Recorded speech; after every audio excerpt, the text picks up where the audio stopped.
So once again, I'm live. What's up, man? Hey, How you doing tonight? not bad. Trying to get this thing together. I'm doing good. A lot of news broke today. Oh yeah. That Dr. Fauci up in the House testifying. Yes, he was. They had Hunter Biden's trial starting. Yeah. I wonder how that's going to run. But a lot of distractions, you know? That's true. I'm trying to get a lot of distraction. How you doing, Steve Almont? You all right? Yep. I'm talking guys. All right.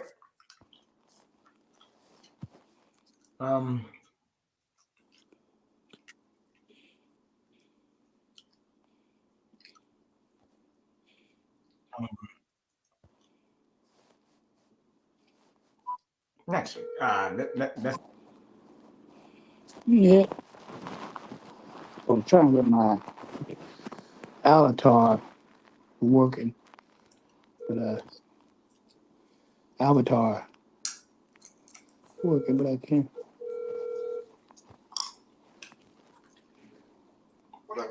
waiting on you. Huh? Okay. Doing. All right, Frank is up. Okay, there we go. There we are. Yo. All right. Hey Frank. Bishop, what's going on? How you been, man? Pretty good. That's good. Frustrated about this blog talk radio. Yeah, Hit and miss. that's why he's Works on on. Sundays, don't work on Wednesdays. Why he's on here. But I'm gonna try again on this Wednesday. But no, I don't want you to help me with that too. If I can't, if this blog talk is gonna be iffy. I don't want this to be iffy. Either it's gonna be consistent or I got to get off of it. Find another platform. I'm thinking about conference call. Maybe I'll do it that way. But I need another platform because I can't have this one event. It does work, another one it doesn't. Because I'm missing my programs, and I don't mind the Sunday program, but the Wednesday is my program. Right. I had a lot to talk about on last week, but of course we couldn't do it, so all right. Well, we'll work it out. let me help you out here. I want y'all to listen to this. Anything y'all hear, y'all tell How you me doing, stop. Frank? I'm all right, man. I'm living, you know. No, that's good. That's all we're all doing, just living. I want y'all to hear this. One day at a time, brother. That's Platform all for we can do. agencies and enterprises. Guys, Miss Malley talk us from New York. Can you hear me? I can hear it, right?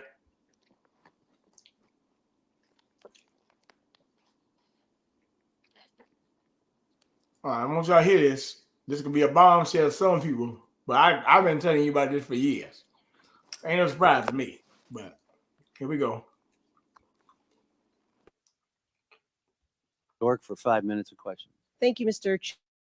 Chairman. I think many of us in the committee are really disturbed by revelations to this committee that there were officials at NIH that deleted government records, they deleted personal, or they used personal information, personal emails to communicate and circumvent freedom of information laws. So I just had a couple questions about that. Dr. Fauci, did you delete any emails or records related to the Wuhan lab or the origins of the virus? No, I did not. Okay. Dr. Morins said in a May 2021 email, he indicated that he was connecting people to you in a, quote, secret back channel. Do you know what he was referring to? I don't have any idea what he's talking about. There is no back channel at NIAID. Okay, there is, he also said in another email that there is no worry about Freedom of Information Act. I can send stuff to Tony on his private email.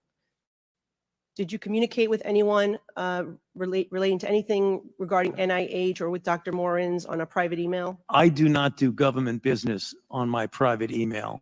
Okay, so have you communicated with Dr. Morins via private email, even if it was not necessarily your definition of government business? It might have been because, as I mentioned in my opening statement, one of his functions is to write You hear chapters, anything, Frank? medical scientific chapters With that with me. video So that it he's is playing, I conceivable don't- that I communicated I with can't hear him anything. on my private email when we were writing a chapter, and that was not official. What about Listen, Peter you Daszak? hear I can't No. hear it. Do you hear it? Okay. it? Yeah, I just want to but clarify for the record, because today you testified that you What did about now? not suppress the lab leak theory, yet in the past No, you I have still said, can't hear quote, Let me see it is a what's distortion going of on. reality, unquote. You've said, quote, I've heard these conspiracy you hear what he said, BJ? You theories, can hear it. and like all conspiracy theories, that's Yeah, I'm trying to find. Can you hear Frank? Yeah, I can hear it. I can't hear it. I don't know why. Yeah. Let me see. That's interesting. Go out and come back in. See what happens. I was thinking that Let too. me turn my thing up, maybe. Let me turn on.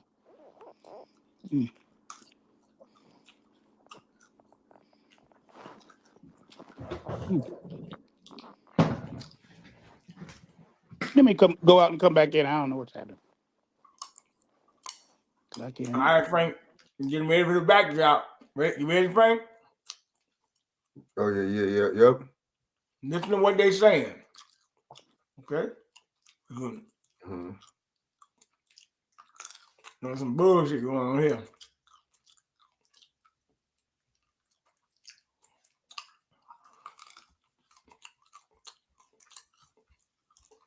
what you told the American people. And so would you like to clarify what science were you following then versus Yeah, now? no, I've also been very, very clear and said multiple times that I don't think the concept of there being a lab leak is inherently a conspiracy theory.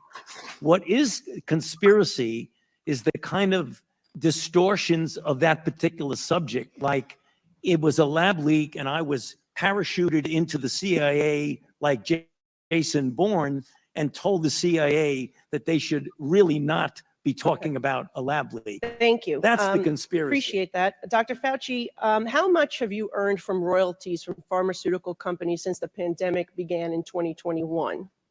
Zero. It says NIH scientists made $710 million in royalties from drug makers. You're saying that you did not receive any of the $710 million. Damn. On COVID, I received, I think, $122 for a monoclonal All antibody. right, Bishop, I want you to hear this now, right? Yeah, I got it now. I You can hear hear me? it. I can hear it now. Okay. Wow. Now listen Okay. closely. Damn. The woman asked Fauci, how much did you make? And royalties. Write this down. Okay. Write this down. I'll put it down. Get my pen.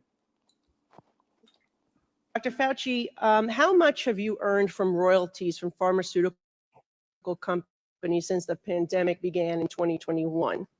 Zero. It says NIH scientists made $710 million in royalties from drug makers. How much you make, Bishop? How much you say? 710 million. Damn. Almost $1 billion. Okay. Now he said he didn't make a dime. You believe that? Nope.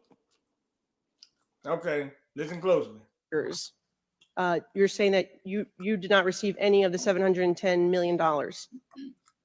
On COVID, I received, I think, $122 for a monoclonal antibody that I made 27 years ago. Okay. Now he just told you he made nothing. They ain't made $120. Okay, so just in general, though, how much have you received, not related to COVID, just in general, how much have you received in royalties between 2021 and 2023? I think none. Okay, so somebody received the 710. He think none. Wow. Now, Bishop, if you ain't get no money, would you say I think none? That's right. No, I would say I got none. Period. I don't think I got none. I'm not sure. I don't think I got any. Right, Okay. right.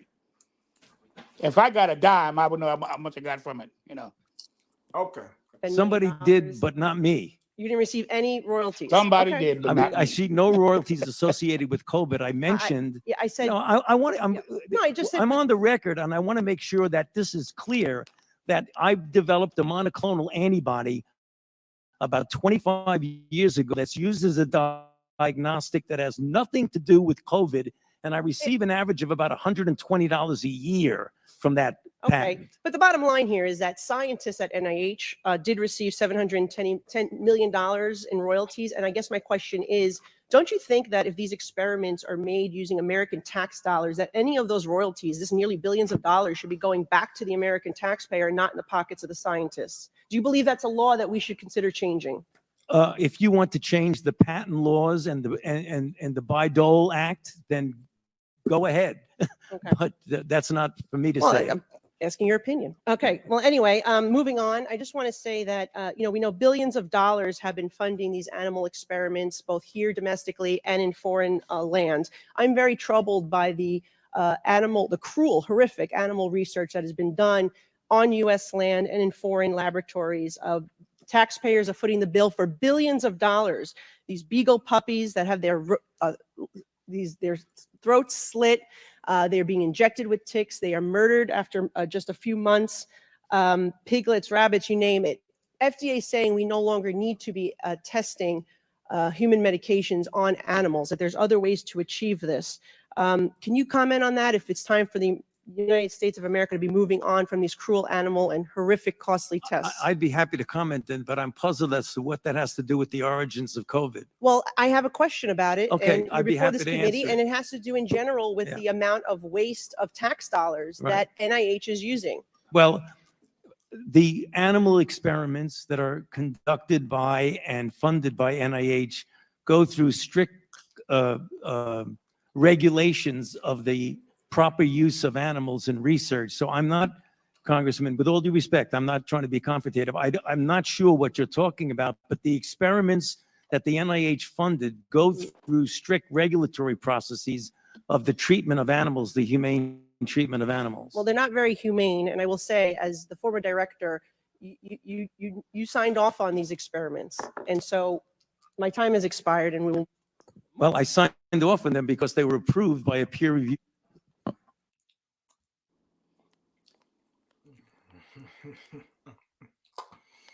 All right, man. What y'all think about that, man? Wow. Fauci is just a I'll be honest, I'm gonna say this like I feel. Fauci's lying. I don't want to dress it up any with a little pretty ribbon. The man's just lying. Period. Point blank, fibbing, telling a story, exaggerating, omitting, whatever you want to say it. There's no way that he only received $120 every year for research. And I think he maybe see how he's doing. He's cagey. He made it clear. I only get $120 a year for this one thing. He didn't say he got nothing for this COVID thing. He said at first he said I got nothing from COVID. Then he said I got $120 a year for this research that he had done 15 to 20 years before COVID even came on the scene. But then he hedged when he said, well, I don't know if I made anything or not, as far as the COVID is concerned. So he's backtracking, pedaling, circling the wagon train, trying to get out of this questioning at this moment. And so he really, by being so inconsistent, to me, when you're inconsistent, that means you're lying. Because if you're telling the truth, I can tell the truth every single time. I think I am making a nab $122. Could have been $122 million for all we know. Yeah, we don't know. Yeah, because he got 710 million, so he could have gotten 120 million, and they still would have had 600 million left. Well, what do you think about this, Frank? He lying, obviously. You know what I'm saying? It's an obvious lie. But honestly, isn't he under oath though? That don't mean nothing. That's what we gotta see. Hey, You know what I'm he saying? did And interview Donald Trump yesterday, and he said if he win president, he said he may looking at putting perjury charges on Fauci. He said it's a strong possibility. So, he also said he would declassify the Epstein files, JFK files, and things like that. But let me bring up something else here. See, that trial of Donald Trump, they got to meet you all focused on it. They got $100 trial going on. This one's going on all day today. Now news station brought this up, man. You had to go find this on alternative media, man. I told Bishop last week, Fauci about to have a hearing.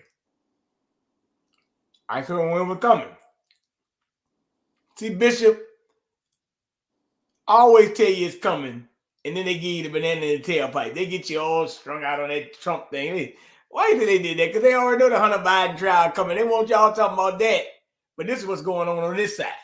See how they play this? And Bernard, you're so right, because now all that hoopla about the Trump, I haven't seen virtually. They kept on saying it's going to start today, but it's not no blow by blow with Hunter Biden. You see that? It's not no every 5 minutes he fell asleep, he yawned, he looked to the left, he looked to the right. We're hearing very little about it. We know what's happening today. No details. No every minute another aspect of the trial. This is going to be a hush hush thing that they're going to try to push under the rug. Once again, there's a double standard. Trump has one standard. The Bidens have another standard. And did you see that thing the other day, Frank and Bernard both, when they asked Biden, okay, now that Trump's been found guilty, do you think that it's going to reflect on you and your interference with it? And he didn't say a word.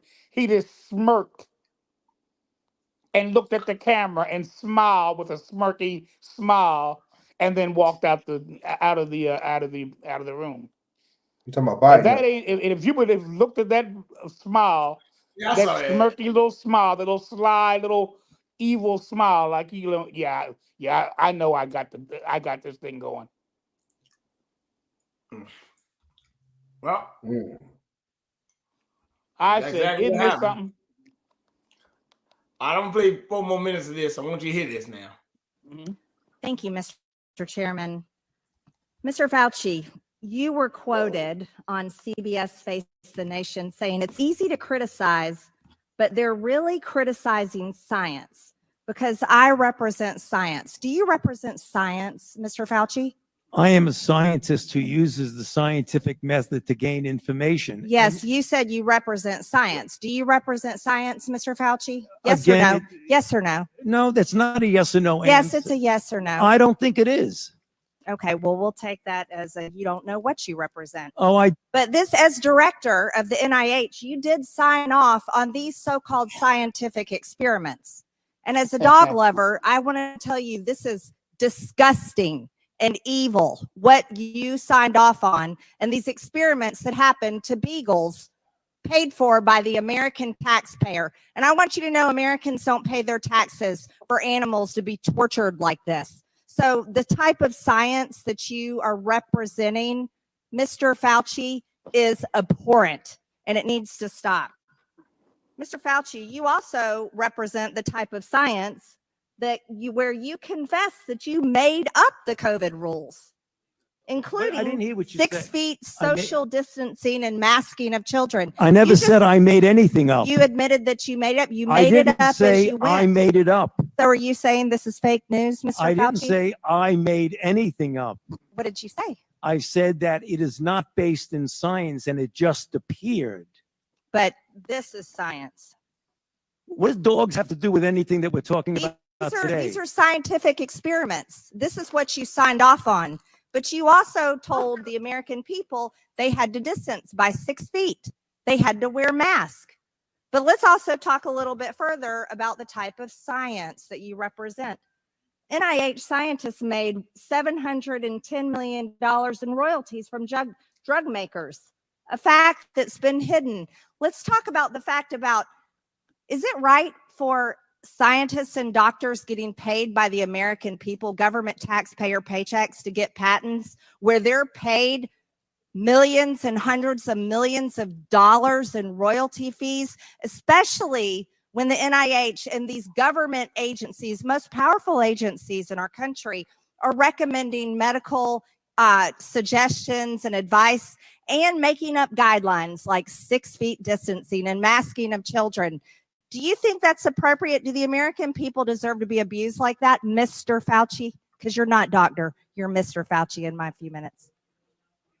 No, I don't need your answer. I want to talk about this right here. Mr. Mr. Chairman, Fauci, objection. I reclaim my Mr. time. Objection. I reclaim my time. I reclaim my time, Gentlelady, Mr. Raskin. Gentlelady will Point of order. suspend. Mr. Point Chairman, of order. just in terms of the rules of decorum, are we allowed to deny that a doctor is a doctor just because we don't want him to be a doctor? Yes, because in my time, that man does not deserve to have a license. As a matter of fact, it should be revoked and he belongs in Gentlelady will prison. suspend. The gentlelady should recognize the doctor as a doctor. Thank you. Can Mr. I- Chairman, can I is this what we have become? Is this what we have devolved into? No decorum. You know what? We can do that hearing about the poor men that were injected with syphilis because I support you in that. That's horrific. And this government that I does would things urge like that to Miss- Americans doesn't have decorum to the American Mr. people. Chairman, Gentleman is out of point of order. regular order, please. The gentleman is out of order. Decorum. Recognize the point of order. Go ahead with your point of order. You got it. No, I mean, I was going to say what Representative Raskin said. That's completely unacceptable to be able to deny Dr. Fauci, who's here, a respected member of the medical community, his title. And that's actually a personal attack on his character. And I have instructed her. He's not respected. And I've instructed her to address him as a doctor. I'm not Gentlelady shall addressing him as continue. doctor. Let's talk about I would- let's talk Mr. about Chairman, this. I I'm would move reclaiming that the my woman- time. I'm reclaiming my time. Words get taken I'm down then. reclaiming my time. Second that. Point of order. Suspend. All right. A member can only move to have words. Sorry. The issues we are debating are important ones that members feel deeply about. And while vigorous disagreement is part of the legislative process, as I said at the beginning, members are reminded that we must adhere to established standards of decorum in debate. This is a reminder that it is a violation of House rules and the rules of this committee to engage in personalities regarding other members or to question the motives of a colleague. Remarks of that type are not permitted by the rules and are not in keeping with the best traditions of our committee. The chair will enforce these rules of decorum at all times and urges all members to be mindful of their remarks. Does the gentleman from California have anything further? We should have to take her words down. Yeah, I made it. I offered that her words be taken down, Mr. Chair. Point of order, Mr. Chairman. Mr. Chairman, I'd like to make a point of order. Mr. Because Griffin they is accused us Mr. of Griffin is- worshiping Gentlelady President will- Trump. We don't Gentlelady- worship President Trump. Gentlelady will suspend. Mr. Griffin, you have a point of order.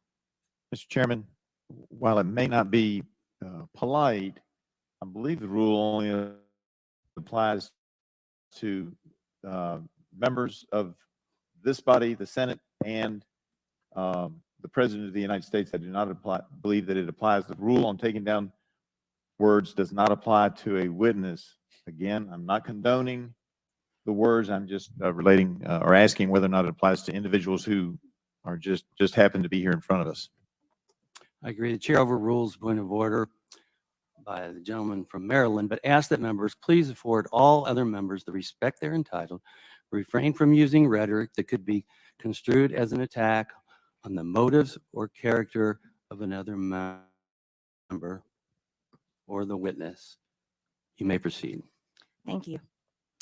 This was a time in history where you got to throw out the first pitch at the Washington Nationals baseball game while Americans were forced to stay home and watch such events that they love from at home alone on their televisions. And what a hypocrisy this picture shows. Here you are with empty seats everywhere. Remember the cardboard cutout fans? That was one of the most insulting things to Americans, having to watch the games from home where you got to go and enjoy the game and sit right next to people people not following the 6 feet of distancing, not wearing your mask, and everyone else was forced to stay home and stop enjoying life. And your science is displayed perfectly in this picture, where children in school were put in plastic bubbles because of your science, your repulsive, evil science. And let's go back to your very own email. You said earlier you don't use email. Oh, you do. Right here.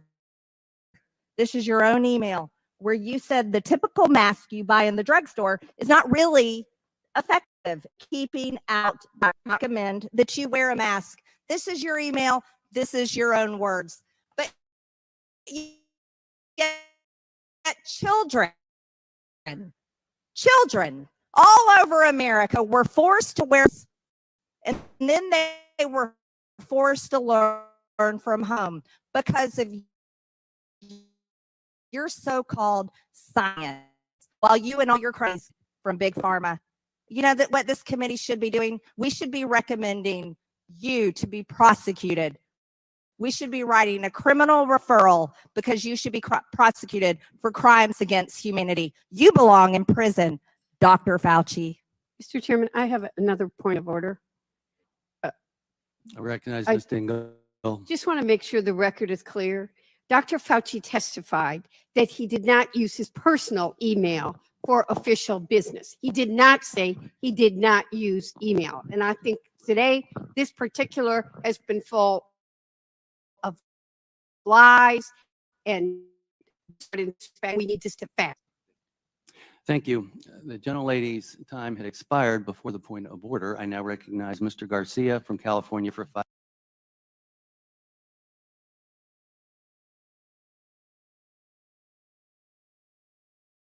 Yo, I think it went off.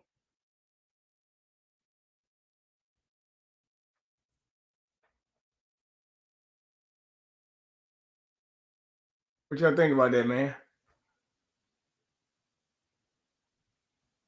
Man, this shit. Get right to Atlanta's You know border why they? crisis. You Here's know the latest why they footage want to get on? right now. You know why they want to get on Marjorie Taylor Greene for saying something like getting on them though. I don't like that. Like, what was up with that? Like, why are y'all like?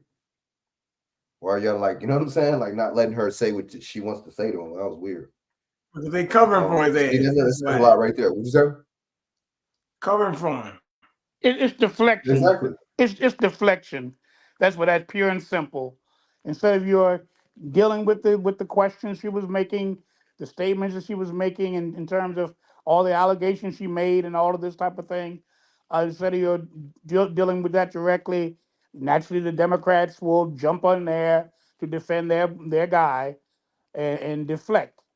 You know, the semantics of whether you call him doctor or Mister. You know, I mean, who really cares? You know, everybody starts out a Mister. You earn your degrees, you earn your titles and all that, but everybody's a Mister. You know, I mean, you stick it on a point that has no meaning to me in order to deflect from the real point and the real conversation that she was having with him, talking about how he treats animals, talking about the things that he's received because of his being a scientist and what kind of scientist he is.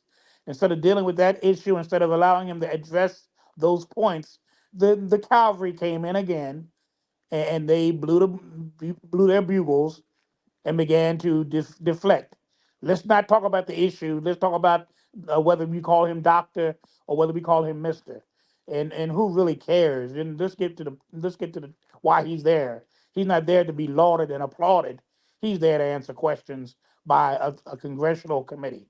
That's why he's there, not to be lauded and applauded and given all the accolades that anyone should get. He's not there for that. He's there to answer questions. Let's get back to the point.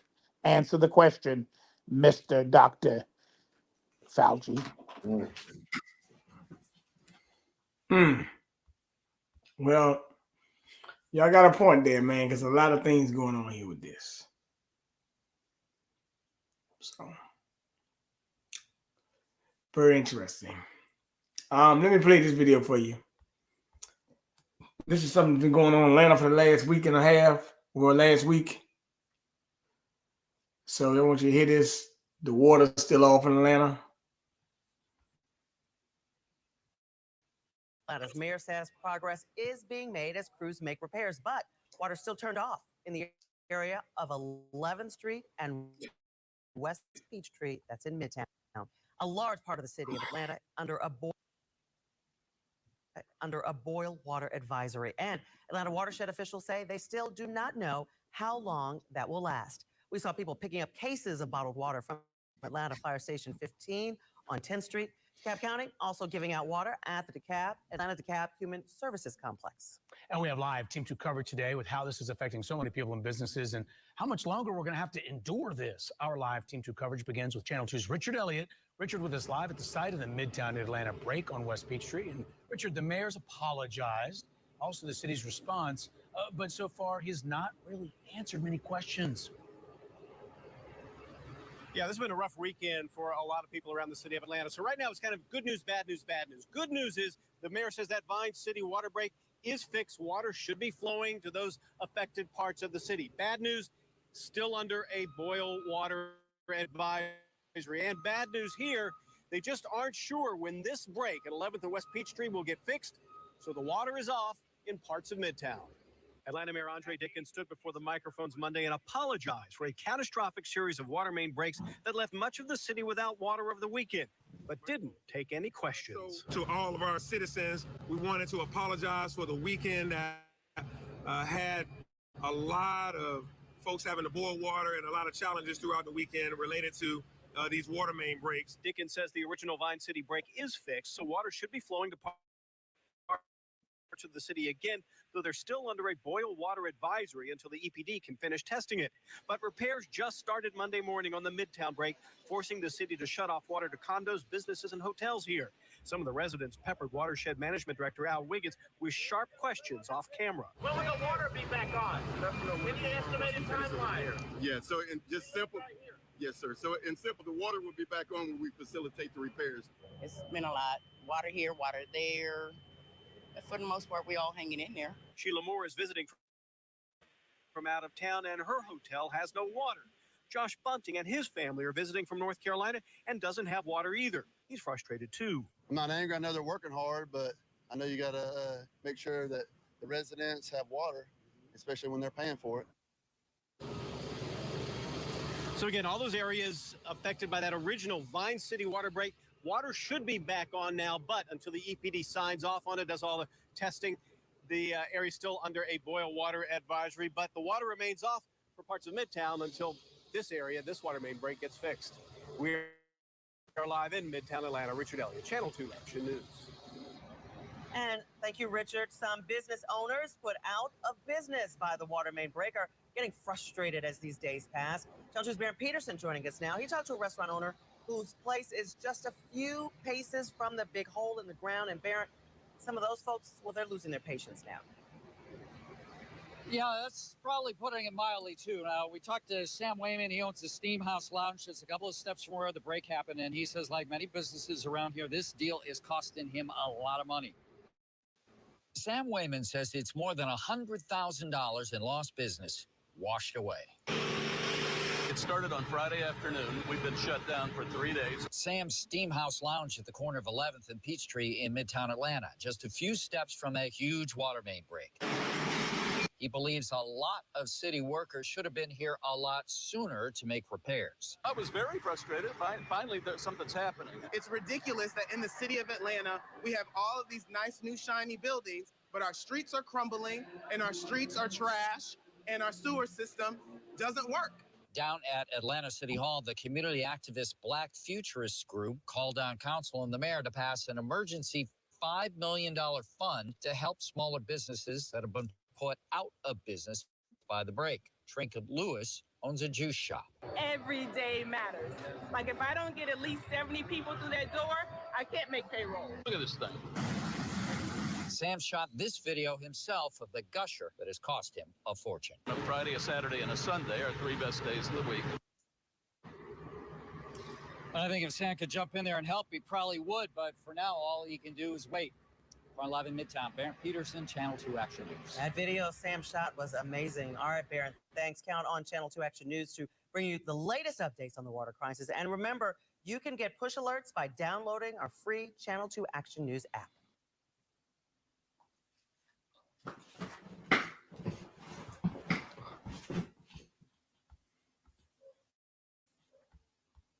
Dude, what the heck Just is got going better. on, man? Hey, it's Dana from StreamYard. I'm so excited to announce that Hey, peace, what up? Yeah, I got you. No, Shaq on. That's all. Shaq is on. Hey, Dan, what you think? What's going on, man? How the hell? Everything's crumbling, man. Everything is all fucked up. The water been out in Atlanta for 3 days, man. A couple of days, man. The water been out, brother. That's The whole the city water out. been out, brother. Damn, dude, that shit is. In that part of the city, yeah. There's a lot of black people out there though too, so I get it. Yeah, man. Hey, man, that's how it be, man. But All right, see, you know, Shaq, in you our missed a areas, couple of things, man. We talk about. You notice in our areas, they leave them motherfuckers ran down. They leave the areas where we at ran down like a motherfucker. They leave that shit raggedy, ran down. You know what I'm saying? And I know, you know, that's the crazy thing about it. It don't matter if it's a Democrat state or a Republican state. It don't matter. You know what I'm saying? Or it could be a Republican state with a blue pocket. Or, you know what I'm saying? Vice versa. It's all the same to me. Or wherever we live, they make sure that shit is raggedy. They make sure that shit is written down. They make sure that shit is fucking trashy. So, you know, with the Creed people, if that was the Creed people shit, that wouldn't be happening like that. How much you want to make a bet? All right, let me get to a couple things because we got to talk about this process. What y'all think about that?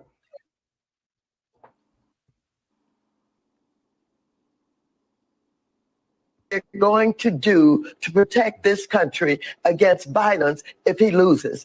I want to know about all of those right-wing organizations that he's connected with who are training up in the hills somewhere and targeting, what communities they're going to attack.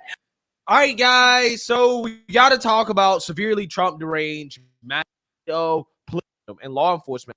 This country. Your reaction to Thursday's incredible verdict. Thank you so very much for having us all on today. Let me just say it's a sad day for this country. I'm still shocked and amazed that his supporters would follow him with the lies and distortions that he continues to give to the American people. He says it's rigged. He says if they can do this to me, they can do it to you, bringing in others to cover the lies that he's telling.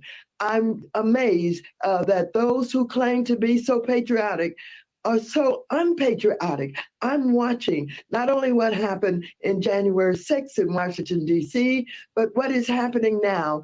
And men and women in the Republican Party don't have the courage nor the patriotism to stand up for democracy and what's good for America. Democracy. And understand and be able to honestly say to the American public that this used to be president, this former president is wrong. Whenever he loses, he'll say it's rigged. He'll say that somehow he doesn't deserve to have to be lawful. Well, as the president said, no one is above the law. Those jurors on that jury are to be commended for what they have done. You had 7 men and 5 women who stepped up to the plate and did the hard work and rolled out to America and told America the truth. This man is guilty, not 1 time, 2 times, and 3 times, but on all 30 pounds. That's amazing. Right. 34 times. As you were. I am going to spend some time with the criminal justice system, with the justice system, asking them, tell us what's going on with the domestic terrorists. Are they preparing a civil war against us? Should we be concerned about our safety? What is he doing with this divisive language? It is dangerous, and we're going to have to make sure that we understand that we're not at risk with this man talking in the way that he's doing. Wow, incredible stuff. Absolutely incredible stuff. So what Maxine Waters is talking about, that basically if you're saying that the jury wasn't right or whatever, you could be basically a domestic terrorist. Let's put it like that. Wait, if the jury wasn't right, what do you mean? What you mean? If you don't agree with what they said, then you could be a domestic terrorist. Yeah, okay, so there's no, so we just throwing the First Amendment out the window, right? Exactly. See, that's what I'm saying. Like And I'm she said thinking she would get something the about the Department of stories. Justice on you. She would get the Department of Justice on you. She said to look and see what they're doing. Look and see what they're talking about. I mean, it's making me think like, so this, okay, this is supposed to be the First Amendment is still supposed to stand, but then they shit on the First Amendment and they wipe their ass with the, so that's what I don't understand with a lot of these stuff. So I'm thinking is a lot of these stories real, is they psyop? It's just what's going on with this because real case. I mean, in real situations and shit, we're just gonna throw away the Constitution. But you know what? I'm starting to think, I'm starting to see that's where this so-called United Snakes is going. You know what I'm saying? Because they're going for the Second Amendment, they're going for first, and you know how they, I noticed where they really start to do it and how they start to do it was on the internet, on social media, and see, well, I wonder if they're gonna grill him. Look, I know that's Biden. I know Biden had a lot to do with that, but I want to know if they're gonna grill him on how, you know what I'm saying, these social media companies and these influencers, you know what I'm saying? Why is this shit doing that? Coerce, you see what I'm saying? Where they coerce to basically, you know what I'm saying, to push that misinformation and push that propaganda. That's what I'm starting to think. Well, look, you see what I'm saying?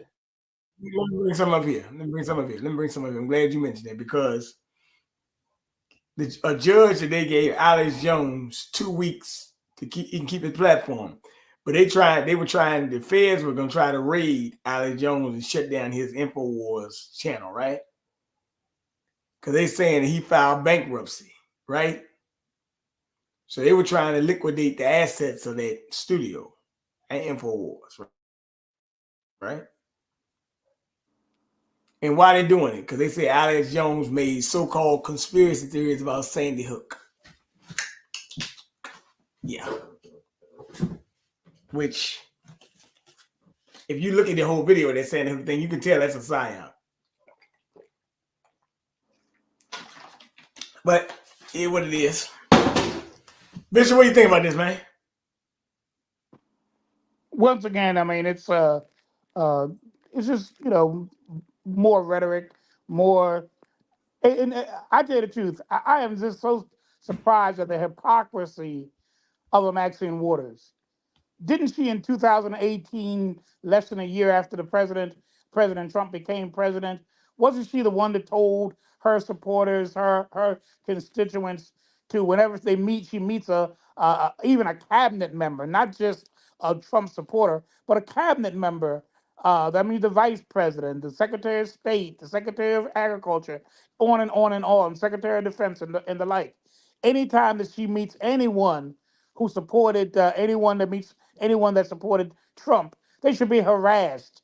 They should be denied service in restaurants or any other public building. She almost hinted at being violent toward them.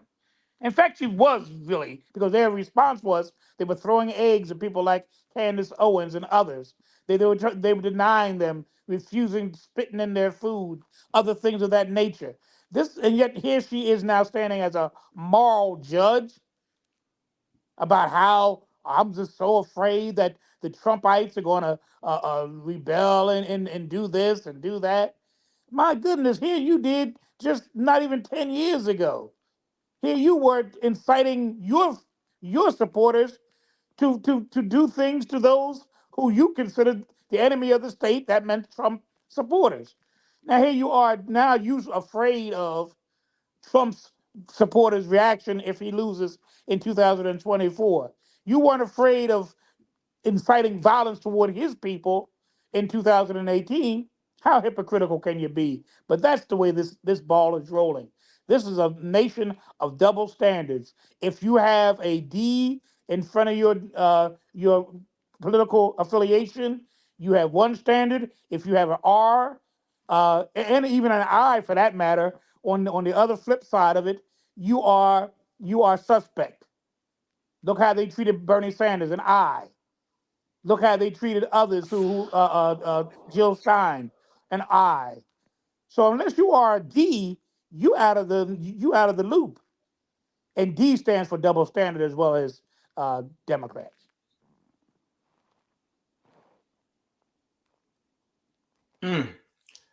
Well, let me play this for you. Won't y'all hear this now?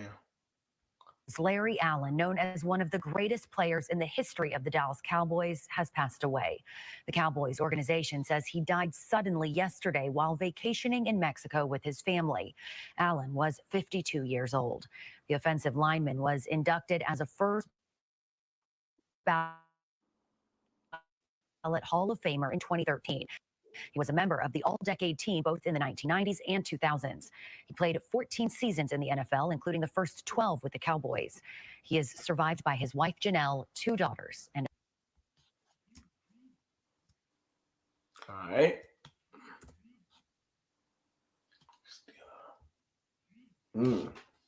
That's him. All right. Now, this is Sheila Sad news Jackson from Lee. Congresswoman Sheila Jackson Lee, who's announced that she has been diagnosed with pancreatic cancer. KPRC2's Rochelle Turner joins us live from the Congresswoman's office in the Heights with more on this. Rochelle.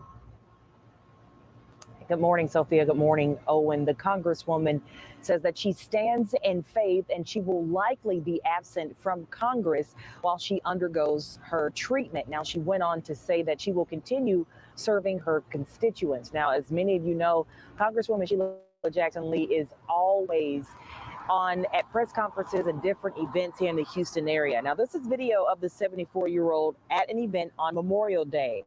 Jackson Lee represents Congressional District 18, a seat that she has held for 30 years. In March, she defeated challenger Amanda Edwards, a former Houston City Councilwoman, in the most competitive primary of her congressional career. Prior to the March primary, Jackson Lee had only drawn 4 primary challengers, and she defeated all of them by significant margins. She's been in Congress since 1995. Last night, she released a statement that reads, "I am confident that my doctors have developed the best possible plan to target my specific disease. The road ahead will not be easy, but I stand in faith that God will strengthen me." Now, Congresswoman Sheila Jackson Lee also had breast cancer, and she revealed in 2012 that she was cancer-free. Reporting live from the Houston Heights area, I'm Rochelle Turner, KPRC 2 News. Damn.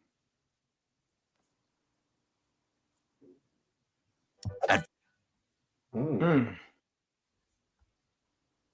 Damn. Chak, what do you think about this, man?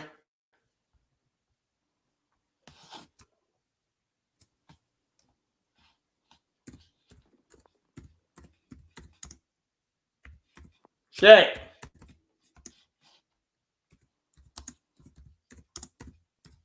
Can you hear me? Yeah, what's up? You talking about this cancer stuff? Yeah.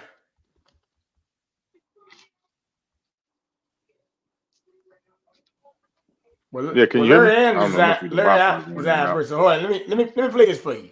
Cause I'm gonna play this video. Okay. Yeah, you Well, we move now to the American campaign. Listen to this. We're getting to it right now. Listen closely. Because we're gonna comment on this. We're gonna talk about this for at least 10 minutes. We gotta talk about prostate cancer and pancreatic cancer. That's what she got. That's what they say. But Cancer Society's annual report is out today, and it has new statistics about nationwide cancer rates. Yeah, prostate cancer, the second leading cause of cancer death for men in the U.S., has increased by 3% every year from 2014 through 2019. It's prompting the ACs to kickstart a comprehensive initiative to bring down the number of deaths. Here to help us make more sense, this is NBC News senior medical correspondent Dr. John Torres. Dr. Torres, always great to see you. So tell us, what's some of the key data on prostate cancer in this report, and why is it? Do we have an idea about why this is happening and that the mortality rate has gone up? So what they found out is over the last decade, they found that, like you mentioned, the cancer rates are actually going up around 3%, and the advanced prostate cancer rates are going up between 4 and 5%. And a lot of experts are pointing towards what they think is the advice we've been giving on PSA testing. Because if you remember back in 2012, PSA testing changed to where they said, most of the time you need to have a discussion with your doctor. In 2018, they made those recommendations a little more concrete of not everyone should necessarily go through a PSA test like we did years ago, decades ago, where if you reach a certain age, you got a PSA test. But instead, they said everyone should sit down and talk with your doctor. If you're at higher risk, then you're more likely to get the test. If you're not, then you're less likely to get the test. And experts are saying because we're not testing as much, those advanced cancer rates and those cancer rates are going up, which is leading to higher mortality rates as well. We're not catching them in time. So talk to us about the new initiative against prostate cancer that the American Cancer Society is now launching. What do they want people to do? So they're starting this initiative called Impact, and it's improving mortality from prostate cancer together. And the reason they call it together is because what they want to do is use essentially this holistic approach, and they're using clinics, they're using laboratories and communities to try and address what they think are the shortfalls right now. And the main thing is, yes, as a doctor, it's easy for me to say, go in and discuss with your doctor whether you should get a PSA test or not. And if you do get a positive PSA test, discuss with your doctor what needs to be done after that as far as following up to find out if it's a cancer that needs to be treated or not. But as a patient, that's not always that easy to translate. And so they want the communities involved so they can get experts out there into the communities telling people what they need to talk to their doctors about so they can have a better understanding of whether they need to get the PSA test or not. And if they do get the PSA test and it's showing positive, where they need to go from there. All right, and really quickly, what's the prognosis if you do catch it early? It's a pretty survivable cancer. And it depends on a variety of things, including your ethnicity. We do know that Black men have a higher rate of prostate cancer and a higher death rate of prostate cancer. And we also know that the more advanced stages and the less it's caught in those advanced stages, the less early it's caught, then the more likely it is it can be hard to treat. And so it can be at that point where it can be an issue to treat. And so getting that early treatment, getting that early diagnosis is important. And that's what this is addressing. All right, Dr. John Torres, thank you so much, Dr. John. Thanks. All right, man. Shaq, what do you think about that, man?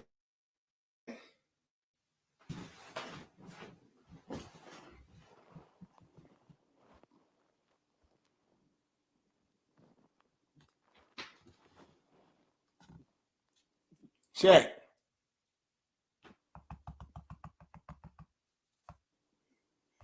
All right, Bishop, what do you think about it?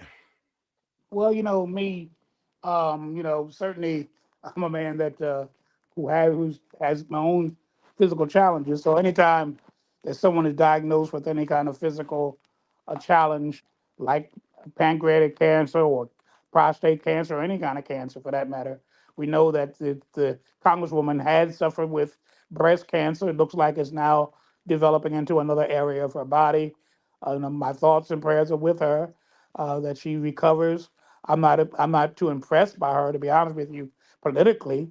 I think she's one of those. She's one of that Black Caucus group, and I don't have anything good to say about any one of them.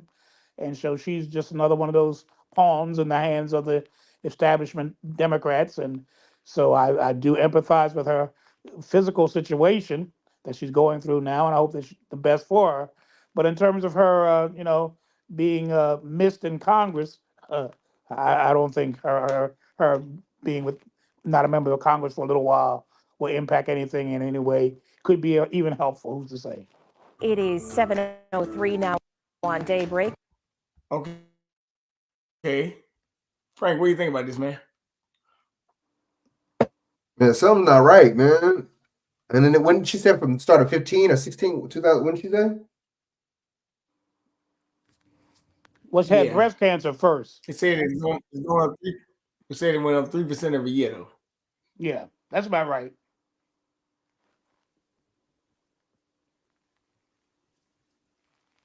One of my uncles had Something's not right. I don't know, pancreatic man. cancer. That And cancer's it's, cold, man. My pop I died know from one thing. pancreatic. My uncle had my mother's brother had it back in 2001, and he went very quickly. It happened all of a sudden.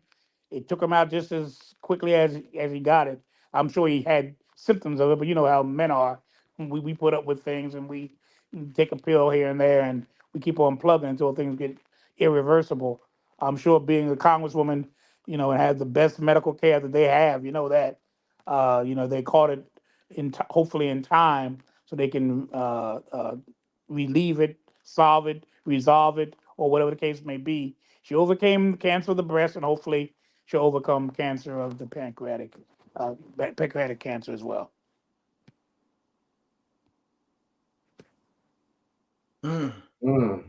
Cancer cancer it moves so quickly. I mean, that 3 months and all that stuff. I mean, you know people too, Bernard. I know you do too, Frank. That died. You heard about them. They were sick, and next thing you know, they're dead. They're gone. Cancer don't play. And a lot of times people don't get it. Just like they said, they don't get it in time to really treat it early. By the time they finally go to the doctor, they done doctored on it long enough. They done put up with it. They think it's maybe indigestion, a little annoyance here, annoyance there. By the time they get treatment, it's almost irreversible. And so that's why it happens so quickly. But they've had it probably a while, but it has not been diagnosed. And she's had cancer before. We know how that happens too. You have cancer in one area of your body, before you know it, it spreads. Cancer is a demon. I've known too many people in my family, people I know, that cancer is just a devastating thing. And so anyone that says they have cancer, I'm not going to critique that at all, because I know how devastating it can be. And even the treatment, chemotherapy, and all of that you have to go through. I mean, you lose your hair, you lose this, you lose that, you vomit, and all the things that come with it. It's almost just as bad for the treatment is almost as bad as the cancer itself. So so my thing is, I believe she does have it. If whether she does or not, she's saying she does. I can't say any different. And so that is, I just hope that she gets better soon. That's all.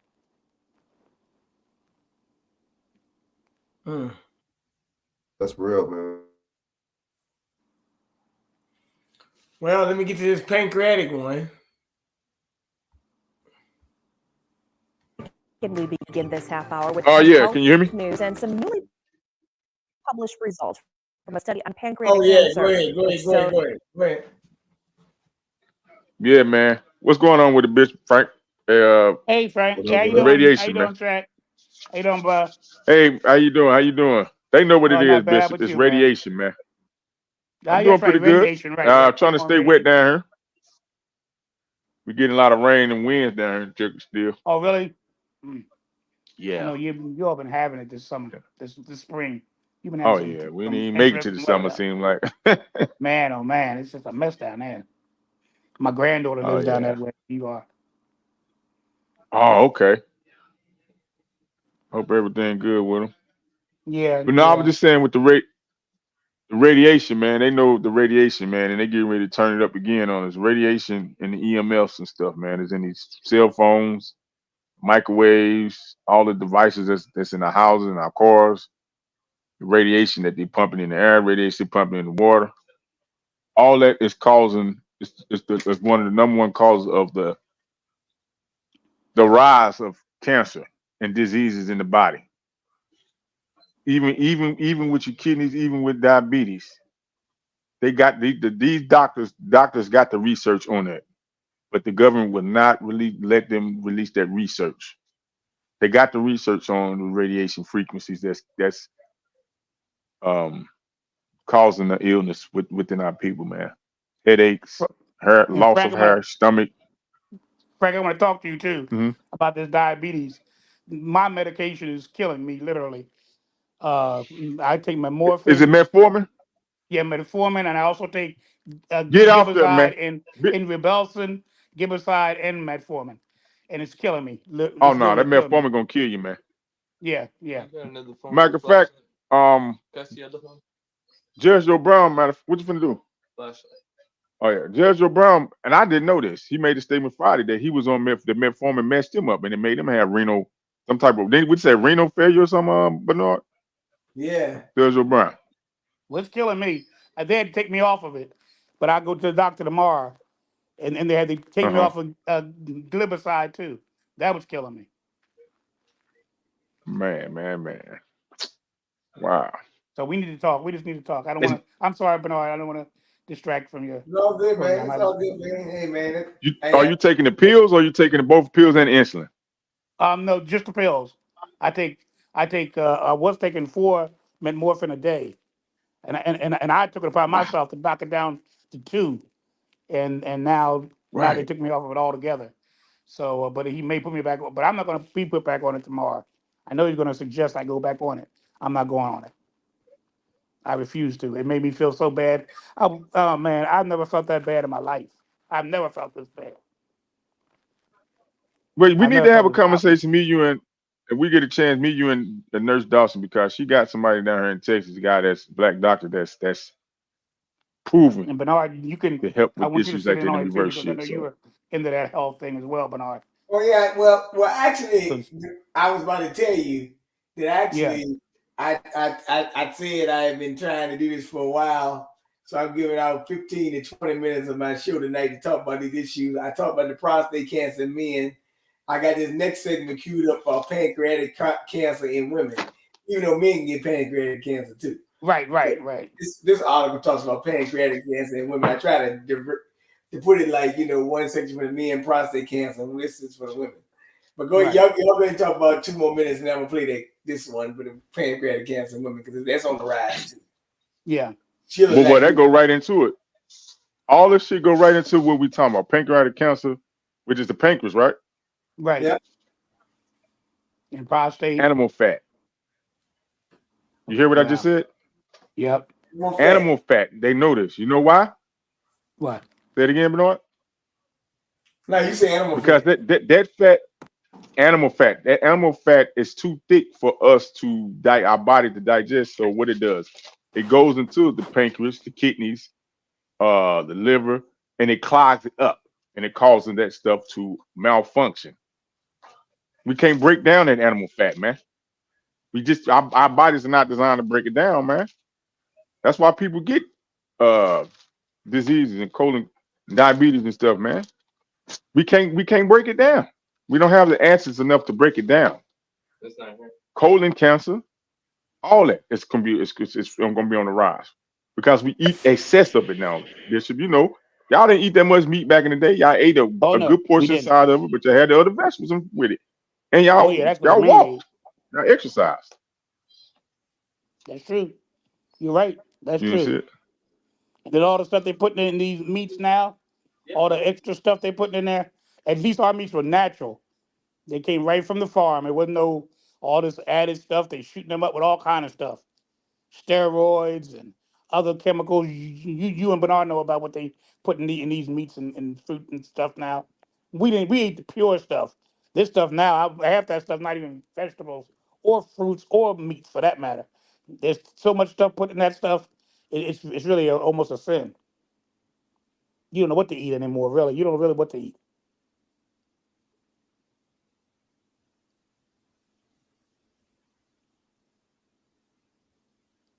Well, look, let me play this video about the pancreatic cancer.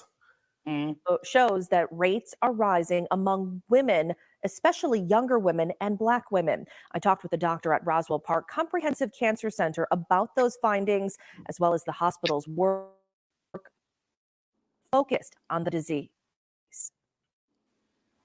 It's definitely something very disturbing. Dr. Christos Fountsilis, medical oncologist at Roswell Park, is talking about the results of a recent study published this month in the journal Gastroenterology.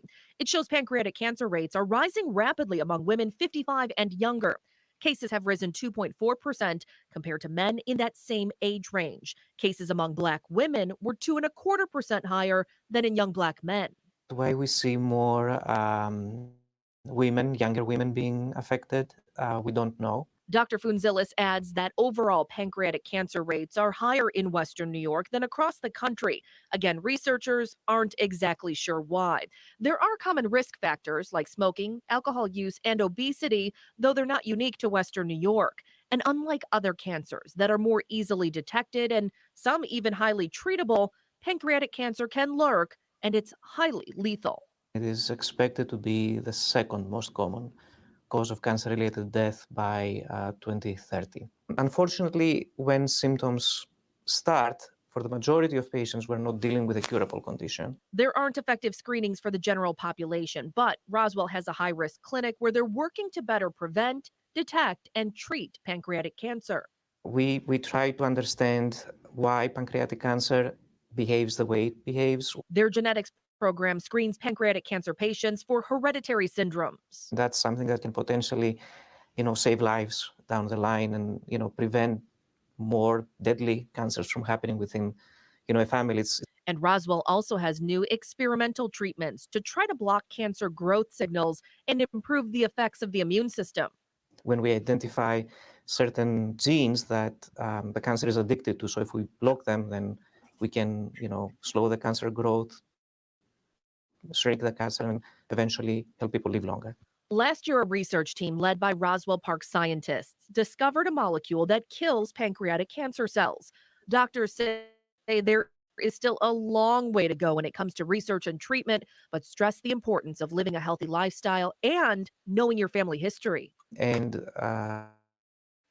we ask our primary care doctors, am I at increased risk for pancreatic cancer? And if I am, what is the best way I can go into a screening program? Some symptoms for pancreatic cancer include chronic pain in your stomach, jaundice, and sudden uncontrolled diabetes accompanied by weight loss. After daybreak, I'll have a link posted with more resources and more information. You'll be able to find it at WGRZ.com. It is 7:03. Now, one thing on that. That's crazy, man. Hey, man. Tell you, man. They Check know this what out, it is, Chak. dog. The guy from here. Wait a minute. Chak, here's some up. Alonzo Mourning, right? Right, yeah. Alonzo Mourning, former Hall of Fame basketball player, came out today and said he was diagnosed with prostate cancer. He said men need to get checked. All right, that's it. But you know, he had pancreatic cancer too. Or kidney. Yeah, kidney problem. He had a kidney thing. Renal or kidney, right? Renal or kidney, yeah. Him and Nick Thompson, Nick Robinson, man, he needed a donor or some shit. Yeah.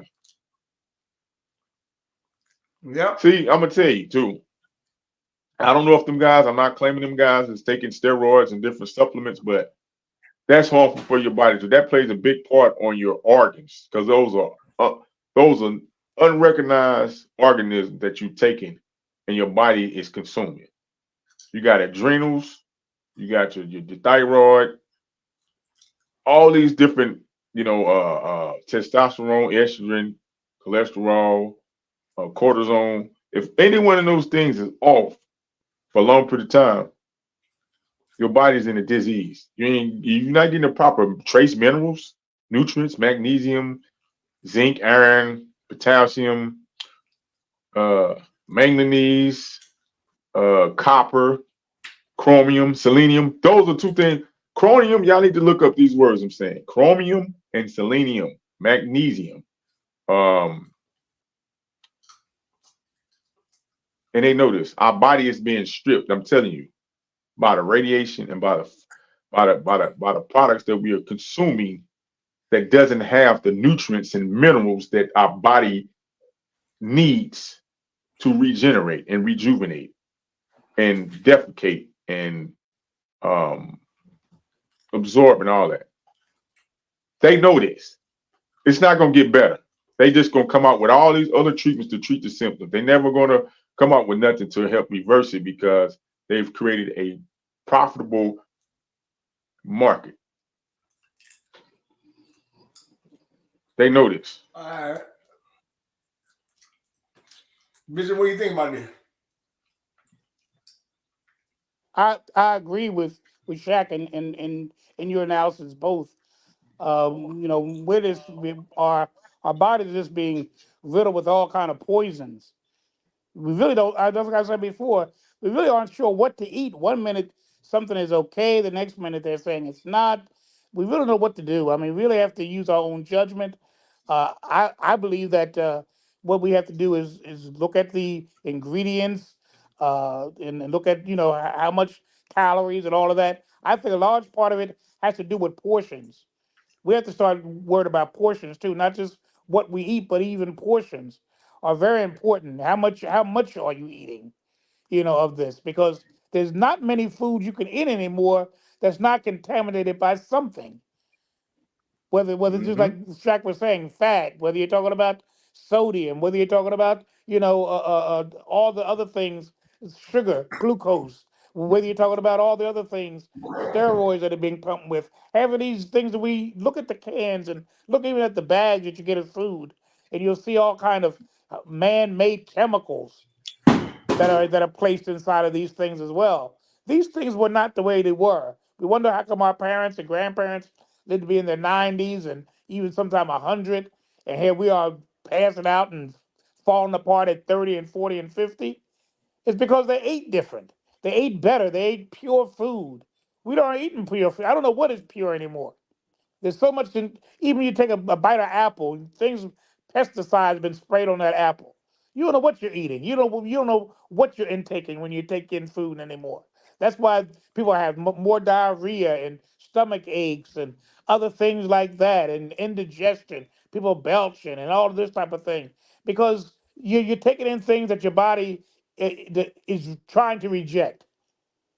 First it tries to absorb it, and like Shaq was saying, and that they can't absorb, they try to attack, and they do it by how you have to go. Now you have diarrhea, or you may have constipation. You have indigestion. People are taking. I'm even taking some of those pills that you have for acid reflux and all that. It's because of the way we're eating. Lactose intolerant. These people never had that before, but you were drinking milk that was pure milk. Now you got all kind of stuff. You're feeding cows all kind of crap. And so when they make the milk, they're not making pure milk anymore. They're not making the milk that our grandparents drank. We eat butter. It's not the same butter they churned. Everything is Now I will different. give you Everything is something for acid tainted now. reflux. I will give you something. Yeah, I will give you some in the alternative to for acid reflux.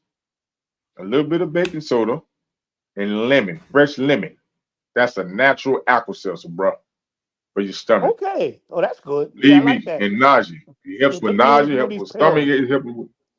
Yeah, but you gotta be, you know what I'm saying? You gotta be careful because you have been taking pills and medication, so them pills you've been taking, they could have messed the line in your stomach up. That's why you say you got the diarrhea or you might have runny stool because those pills, those powder pills that they give us, look it up.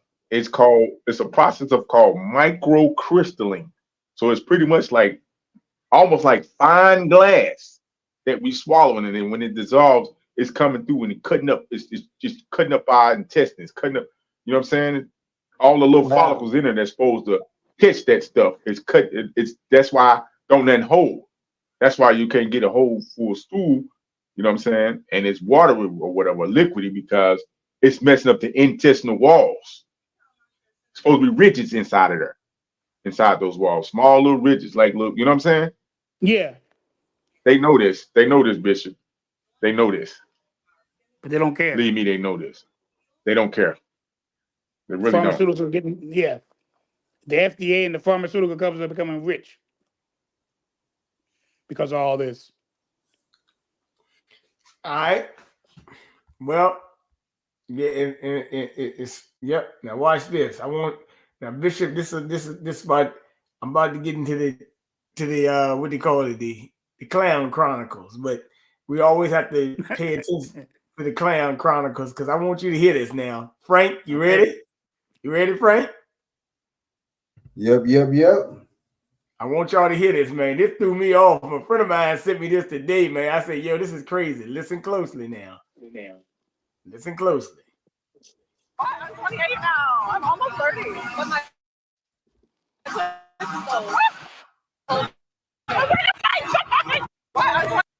You heard it? 28 now. I'm almost 30. But my pussy's old.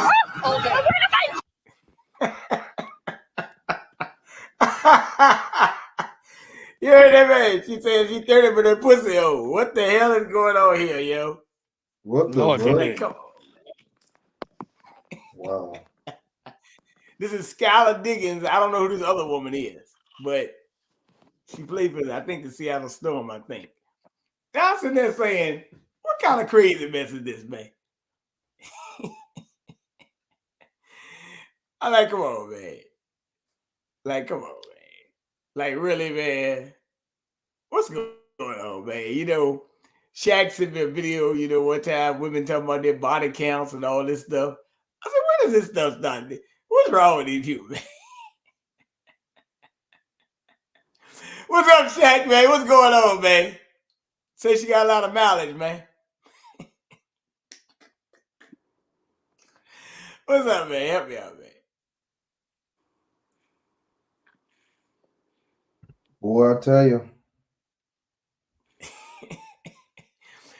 Bishop, look, you like this, Bishop. Like, what the What's hell that? is going on? What's going on with society today, Bishop? What's up, Man, we're going crazy. That's what it is. We're going crazy. There's no whole bar anymore. You just talked about it a minute ago. Restrictions on this, restrictions on that. Immorality is taking over this country, and I'll be honest with you, it really is. We have no more morals. Excuse me. We have no more morals. There is no more morals. That's something almost like they're saying before. The good is looked at as being evil, and evil is being looked at as being good, and that's what's happening. We are really become a very decadent country. There's no morality, and just like you say, no more free speech. Those are the kind of things you want to shut up, you want to cut out. But you want to promote other things, like the cultish. Judge Brown called it a cult of the LGBT community, the cult of all these other cultish kind of things that we are engaged in. The twerking and all the other things that this is just showing the decadence of our nation, and a nation that abandons its ethical and moral priorities is a nation that soon folds. It really does. It soon folds. And you got people like, even people in churches like Jamal Bryan and others who are just as wicked as anybody else. So they aren't standing any moral standards. And in this country, I'm going to tell you the truth, we're almost on the verge of being a used to be. We're almost being on the verge of being a used to be, not just for Black Americans, but for every American. Well, look here. Well, Bishop, I'm glad you said something about the about that, because they brought this up today. So get ready, Bishop. Like I said, this is we have officially entered the danger zone. So watch this, Bishop. Okay. All right. Justice communities across the country are gearing up for LGBTQ Pride Month. Federal law enforcement agencies are warning that ISIS may be looking to target Pride events. They're asking local law enforcement agencies to be on alert. Here's NBC Bay Area Sergio Quintana in San Francisco with what the warning is and is not saying. San Francisco's Pride festivities are among the most attended such events in the country. And the organizers of this year's annual San Francisco Pride celebration say, even though there is no specific threat to this celebration, they are taking the warning seriously and coordinating with law enforcement agencies. In a statement today, the San Francisco Police Department didn't directly address the FBI advisory, but did say all SFPD officers will be vigilant for illegal or unsafe activity during Pride. The FBI advisory does not mention any specific threats to any particular targets, but it does come after several arrests around the world of alleged ISIS operatives. Since March, law enforcement and intelligence agencies in at least 8 cities have arrested high-ranking members of the terrorist organization or so-called sympathizers who were accused of planning attacks on the group's behalf. Among those arrested, 18-year-old Alexander Mercurio in Coeur d'Alene, Idaho. Federal authorities believe he was planning a gruesome knife attack at a church. They claim he was motivated by the deadly and well-organized ISIS attack on a Russian concert hall in March, which killed more than 130 people. The FBI warning also comes 8 years after the deadly Pulse nightclub attack in Florida, which killed 49 people. ISIS claimed responsibility for that massacre. It's something Bay Area residents say they still vividly remember, but people we talked with say that attack and the FBI advisory won't stop them from celebrating. It's changed Pride. It hasn't been the same since the Pulse nightclub shooting. But it's like, you know what? There's not a lot of opportunity for us to be gay and just be happy.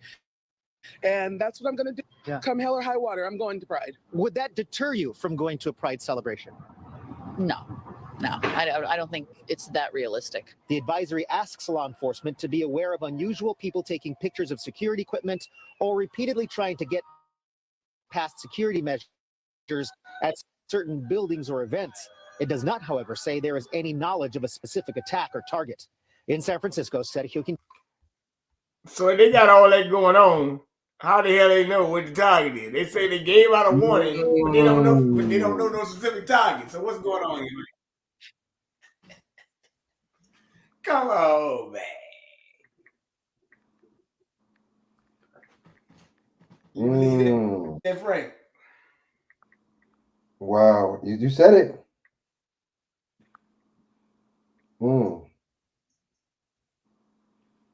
That's crazy, man. You're right though.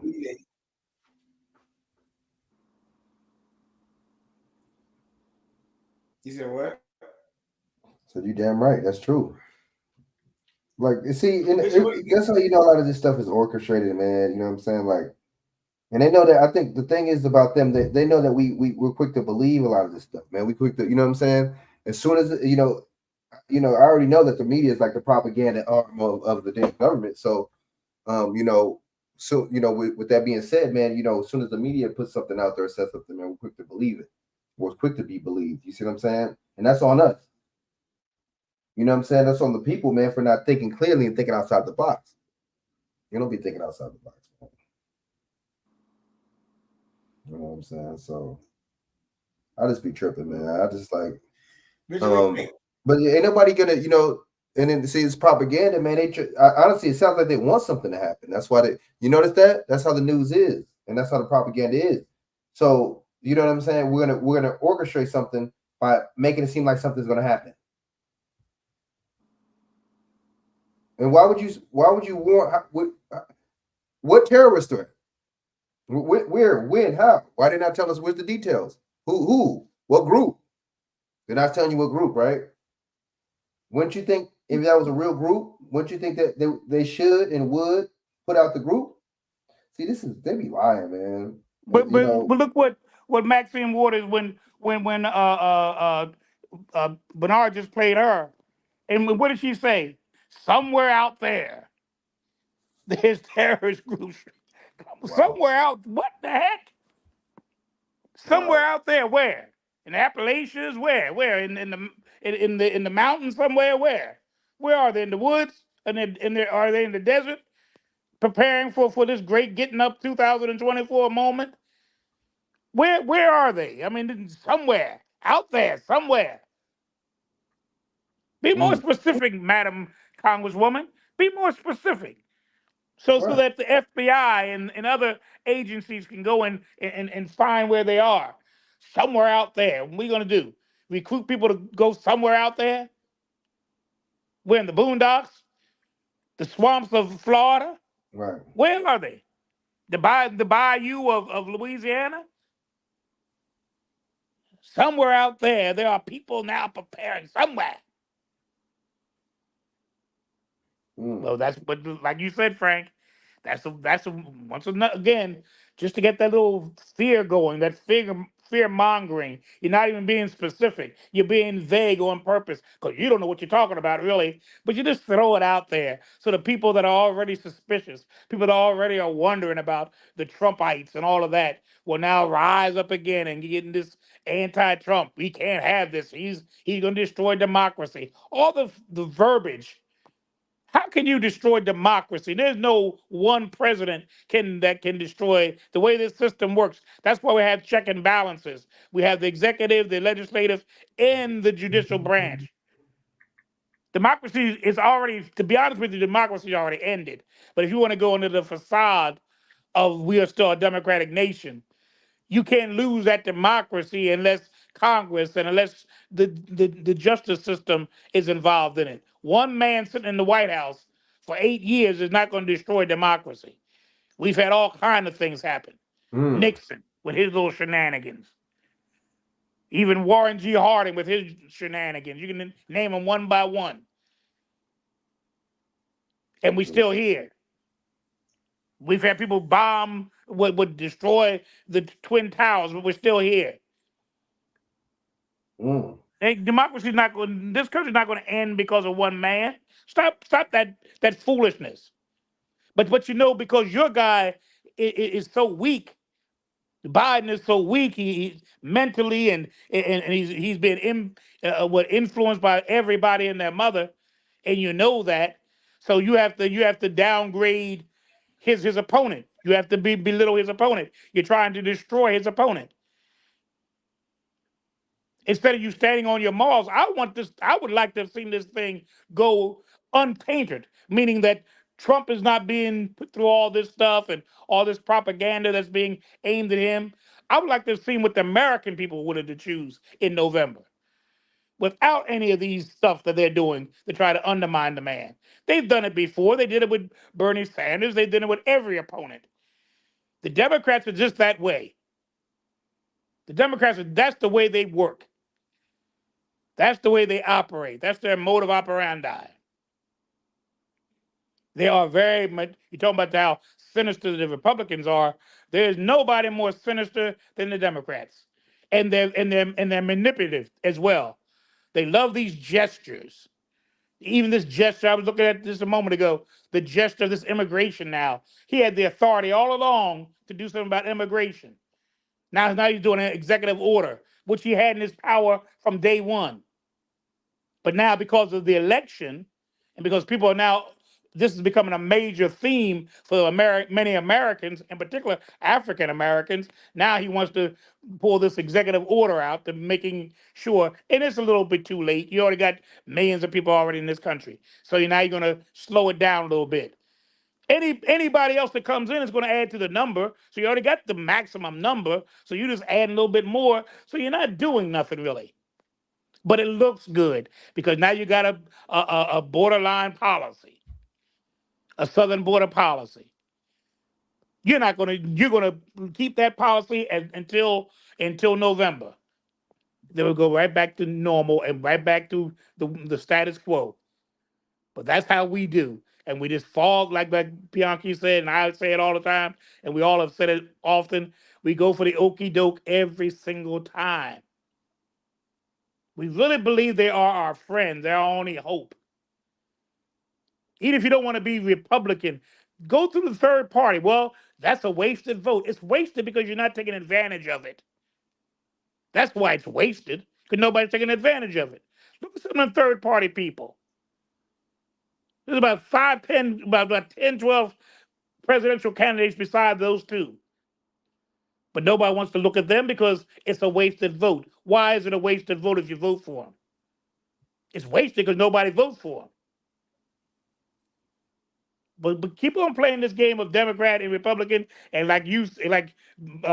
Bernard, you're a good one at this. You always talk about how Soros and some of these other oligarchs and these power brokers. We're talking about Bill Gates. We're talking about those guys. These are the power brokers that really run this country. You think the President Biden is running anything? Come on now. I know we're not that naive, are we? The man can't even put two sentences together without stumbling and fumbling and gaffes galore. His gaffes are becoming a laugh.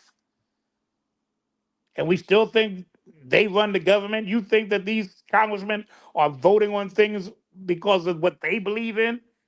They're voting on things because those lobbyists and those oligarchs and those special interest groups that are feeding them millions and millions of dollars tell them what to vote for. And it's across the board. It's both Democrat and Republican. They're being run by the same group. It's almost like good cop, bad cop. But both of them work for the police department. That's the way it is here. Republicans and Democrats. But they're the good cop, bad cop. But they're both of operating out from the same folk that govern and rule both parties. Let's not be deceived. Let's not be naive to the point of being ignorant. And this country is an ignorant country. We got all these educated people and doctorates and this and that, and everybody going to school and got their master's degree. And this, we're the most backward country ever. I was hearing just today. I said they were saying, where are the Mary McLeod Bethunes and A. Philip Randolph and those people of those times? And they didn't have the education we have. But they stood for something. They stood for something boldly. There was no compromise there. Those are the kind of people you need in the Black Caucus. Those type of people. Not those rum-dums in there making all this money. That Black Caucus is a joke. They don't represent me one iota. It's a big joke. Yeah, it is. Black caucus, the Congressional Black Caucus. They're a bunch of congressional black coons. That's what they all are. Ain't nobody. And we got to get ourselves an awakening. I don't know what's going to stir us up as a people. First of all, we need to get united. All this that we want to be one party or other. Neither one of them care for you. Let's be real about it. And I think Frank, I like what you always say. You that's why I'm independent, because I'm like Frank. I don't. Neither one of them are my friends. Neither one. I don't look to neither one of those parties to do anything for me, because they're not going to do it. They haven't done it so far, and they ain't going to do it now. The only difference between the one is one pretends that they're your friend, while the other don't even try to pretend. But you look, but when the dust clears, neither one of them did nothing for you. That's so true. Not neither one of them did a daggone thing for you. One keeps you always on the plantation. That's why they pushing for this federal government this and federal government that, and money from the federal government and food stamps and all. That's to keep you on the plantation. You know you ain't gonna say but so much, because you every meal you have is on the government tab. Then the older people, they're so dependent on Social Security, they ain't gonna say much. And this government now is full of old folk. So they ain't gonna say but so much, they ain't gonna rock no boat. So they got you over a barrel. A whole lot of gestures, a whole lot of rhetoric, but no substance. And we never make any demands. As I'm talking about black folk now, we never make any demands. We're the only group that vote out of fear. We vote because we don't want a Republican to get in office. We're the only group that does that. That's crazy. Native Americans, they make it clear. Unless you deal with giving us some more land and giving us some money, we're not voting for you. The Latinos, let you do this, they make their demands. You hear AOC always making some demands. We the only ones that don't say nothing. We okay. You okay? I'm okay. But Jim Clyburn already said that, didn't he? What are you not going to do since you got Biden in office? What are you going to ask them to do for your constituents? I ain't going to ask them nothing. As long as me and mine are okay, I'm okay. What? You have 535,000 constituents, and as long as you and your little family is okay, you okay. But they keep on voting them back in. Watch. In November, he'll come back in. He's been in for 35 years. He'll make a 36th time. And keep in mind, congressmen are voted for every 2 years. So you can get that man out a long time ago. They ain't like Senate. They're in there for 6 years. Congressmen are in there only 2 years. You could bump him out every 2 years, you can change. But they don't do it. They keep on sending them back. So if he's been in there 35 years, going on 36, how many times have you voted for him? If it's every 2 years you have to vote. You voted for him a whole lot of times. And he done nothing for you. Now, he did something for the Catawba Native Americans. He got their land back. But what did he do for the Geechees down there? And other poor folk. South Carolina his district is one of the poorest districts in the nation. It's the 6th poorest district in the nation. 6th in the nation. I ain't talking about in the state of South Carolina. It's the 6th poorest in the nation. But you stand up for the Catawba Native Americans. But that's how we do. Maxine Waters been in there forever. Jackson Lee, she been there since 1995. That's almost 30 years. Be 30 years next year. And what have she done for us? What have any of them done? These urban cities are just dilapidated buildings. They're run by foreigners. Every store you go to, a foreigner runs it. Chinese store, the Koreans run this. The Vietnamese do your nails. You go to the Korean store to get your wigs, and you get your wigs, and the ones you want are the Brazilian wigs. So they're making some money over there in Brazil over you and your dumb butt. You go to the Wawas and the 7-Elevens, they're run by the Indians. You go to your convenience store, they're run by the Arabs. And what do you have over there? Nothing. You gotta go to them for everything. You want a soda pop, a hoagie. You gotta go to Latin. That's who run the poppy stores. Golly, we own nothing,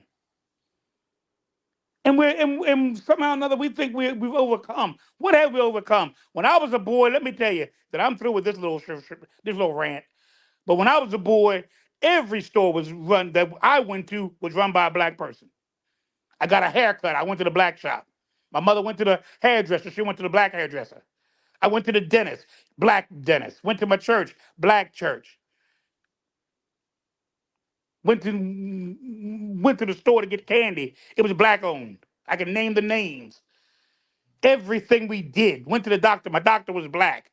My primary doctor was black, Dr. Douglas. Everything. Now you can't. What down in the South, radio station owned by blacks. That's how Motown started, because they didn't want to put your records on them white stations. So Barry Gordy started Motown. James Brown started that radio station in Augusta, Georgia, because they wouldn't have played nothing. They wouldn't allow you to do this. We had restaurants and hotels, black owned, because you couldn't go in those white ones. So you made your own up. Now, ever since integration, now that we can go to all these other schools, we're at our own school: Morehouse, Howard, Cheney, Lincoln, Spelman, McLeod School, Tuskegee Institute. Now we abandon all them to go to University of Alabama, University of Mississippi. They wouldn't allow you in, even on the grounds, let alone in the school. But now we go to them school. We proud. I'm a this. I'm a that. I'm a Delta. Right. Yeah, right. All that crap, Proud. I'm a Harvard graduate. I'm a Yale graduate. And you couldn't even walk. You couldn't spit in them places, let alone walk in. If you did do it, you were a mammy or a butler, somebody like that. You wouldn't go there matriculate nothing. You couldn't go to West Point. We didn't go to West Point until the almost 1890s, when the first black went in there. Yeah, we were dying ever since the Revolutionary War, fighting for America. We couldn't go into the West Point. Couldn't go to Annapolis, the Naval Academy. We couldn't do that. People getting off the bus after fighting the Germans, both in World War I and World War II. And when we got home, they were killed if a white man saw you wearing a uniform. That's our history. And somehow we've forgotten about all that stuff. Let bygones be bygones. And they're still killing you. They kill you slowly, like that, like the girl's song, Flack, Roberta Flack, killing me softly. That's what they're doing, killing you softly. You're having abortions. More black babies are killed than abortions. Others are turning to homosexuality. So you're killing off the race that way. They keep you subject to being poor. That keeps you in subjection.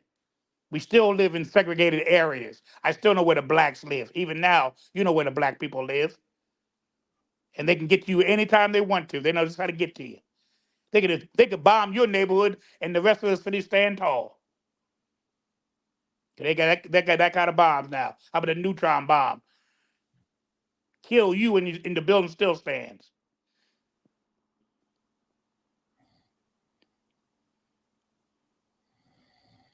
Wake up. Wake up. Well, I like him and I like her. Ain't none of them for you. Wake up. Wake up. Exactly. Bitch, ain't none of them for us. You know? Never will be. No, never will. That's not the intent. We were not brought here to find a better life. We were brought here for them to have a better life. And when slavery ended, there was no place for us, really. That's true. There was no place for us. Paul Mooney said, after after the Civil War, there was no place for us. During slavery, we had 12 or 13 jobs. You worked as a maid, you worked as a cook, you worked on the field, you worked here, you did that, you did the other, plucked them chicken, you did this, all that stuff. Now you go to a job fair. Sorry, there's no jobs available. Mm. We had 13 jobs. One person had 13 jobs to do. When you were a slave on the field, when you had their beck and call, they had all kind of jobs for you to do.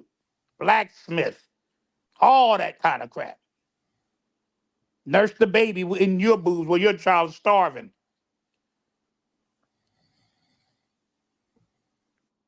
Or waiters and butlers and maids and cooks and this and that and the other and pull the crops up and the cotton and the tobacco and the sugar. All kind of work for you to do. That's true. Now you can't even find a job. Not even one job. You had 13 then. They can't find one. But see, they're making it like that, Bishop. They're making Of it like course that they do. with these apartments, these houses, you know. There's no reason for us to be here anymore. That's how their mind is. There's no reason for us to be here anymore. The only reason was that they had us here because we could at least vote for them in office.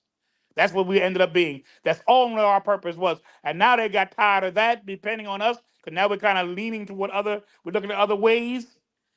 They're losing our support system. But let's look at these immigrants in here. Let them and let's give them $9,000 a month, a year, a month rather. Let them have that. Let them stay in 5-star restaurants where the black folk was homeless or some rundown shack.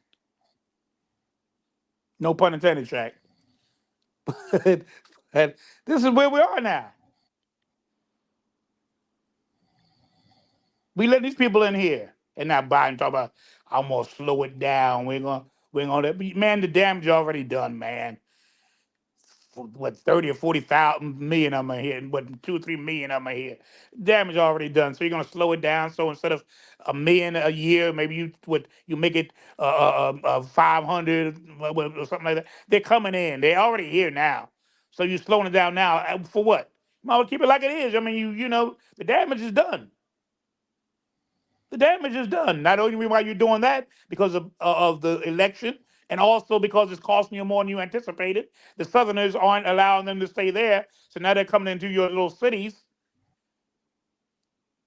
which you didn't anticipate. But you all one of those sanctuary cities, so why shouldn't they be there? You wanted them. You tell them to come. Give me your tide, you're poor. Give me your southern border folk. We'll take care of them. So Abbott and other southern governors said send them to the sanctuary cities. Not the sanctuary cities saying we don't want them people. Certainly the black folk are saying we certainly don't want them. Chicago's up in arms still. New York, another one. But see, your government wanted to talk about sanctuary cities. See, the people didn't agree to all that stuff. That's your government does that. Your little local government, your state government, your city governments do all that. And then the people got to suffer because of it. But they were being led by the federal government. I'm gonna let them into the nation. Them southern governors said, well, they ain't staying here because we don't want them. We don't have no sanctuary cities down here. Send them to LA, send them to New York, send them to Philadelphia, Baltimore, Chicago. They got sanctuary cities. You see that? That's crazy, man. Yep. And then you get mad at you southern governors because they sent them to your places. Well, you made a way for them. You said this is our sanctuary. That's stupid. Why are you mad at them? You made the sanctuary cities. Why should they be in sanctuary cities? Sanctuary means that there's a place of protection where they'll be protected, taken care of. You can't touch them. That's what the purpose of the sanctuary cities were. So the southern states, the Texas, Florida, Louisiana, the other places down there, they said, we'll send them up there. They'll be safe there. We don't want them down here. Then they talk about how bad Abbott is and how bad DeSantis is and all the other Southern governors. Man, you made a sanctuary city for them. Why shouldn't they come? Why shouldn't they send them to you? What man? Why shouldn't they? Yeah, you made it. That's what you did. That's what you all did. Sanctuary cities. You did that. So But see, if and you then they made a want to place fight, for like them, you then just send them said. where you are. And then when they, boy, this is crazy. It just don't make no sense, man. And I don't No, think it's but supposed to that's where make this sense. country is. This country don't make any sense anymore. It doesn't. Doesn't make any sense. And anytime they look like they backing up and doing it the right way. They're doing it the right way for political reasons, not because they have anybody in mind. They ain't trying to help nobody, because it's not about helping anybody. It's about helping themselves. They're greedy bums. Man, these motherfuckers are greedy too, damn greedy, man. It's been out of hand. My bad. No, it has been for Been out of years, for years. This ain't nothing new. And everybody making Trump like everything's happened since Trump. You're liars. What are you talking about? When has it ever been good for us? Or even most Americans, for that matter. Everybody living from paycheck to paycheck. Get out of here. Man, Barely making it. Got to rob Peter to pay Paul. Get out of here. hey, man, you ain't never lied about that. Yeah. Man, you got to hold off on a bill. Well, I can't pay this one this month. I have to double up. Then you're out. Now it's out of hand. Now you're paying for 2-3 months. Even all that holding things back and all that they were doing for a time. Then after the pandemic, now they're saying that everything's back to normal. So now I wasn't paying my gas bill for 5 months. So now I got to pay my gas bill for 5 months. You see Now I how got to they pay my doing? rent that I was holding off on for 6 months. Now I got to pay 6 months worth of rent. How'd you help anybody? What did you do to help anybody? You just held everything back. So now I didn't have to pay for the rent for 6 months. Okay. But now it's not going to be wiped off the slate. I'm going to have to eventually pay it. So now instead of me paying one every month, let's say $1,000, now I got to pay for 6 months, $6,000. Damn, but see that was a way to get money from the people too, and then you know what I'm saying? It's like, yeah, and they kind of like get at the landlords for a second, but then make it to where the landlords could kind of double up too. But it was, I don't know, man. Yeah, but and they always make it sound like the other guy's the bad guy. The landlord hasn't been paid in 6 months. Right, that is true though. By anybody in the complex. Yeah, that's true. Nobody They're gonna except take a for hit. those who had the mind to pay it. And say, I'm gonna keep on paying anyway. You know, the people that had that mind, but a lot of people said, okay, I don't have to pay. You're gonna have to pay eventually. Right. He can't absorb that. What? 6 months of rent? I ain't getting no rent in 6 months. When that 6 months is over and that that allowance is now over, now it's time to pay the piper. That's But but once again, the government said, isn't that awful how they did? But what do you expect the landlord to do, Mr. President, Mr. Governor, Mr. Mayor? What do you expect them to they do? don't talk about that. They don't talk about that because they always want to deflect the responsibility of the awful thing that happened onto somebody else. We are becoming a raggedy country. Raggedy. How we deal with our people is an atrocity. It's an atrocity. And I'm going to tell you the truth.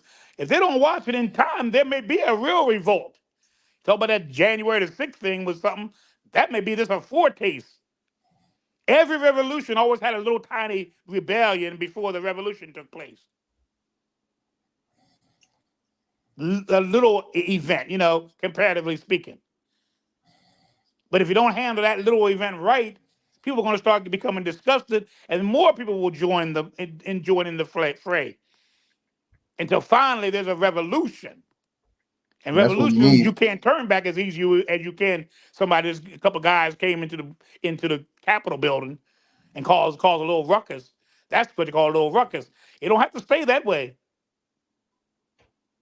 That's what we need, Bishop. Yeah.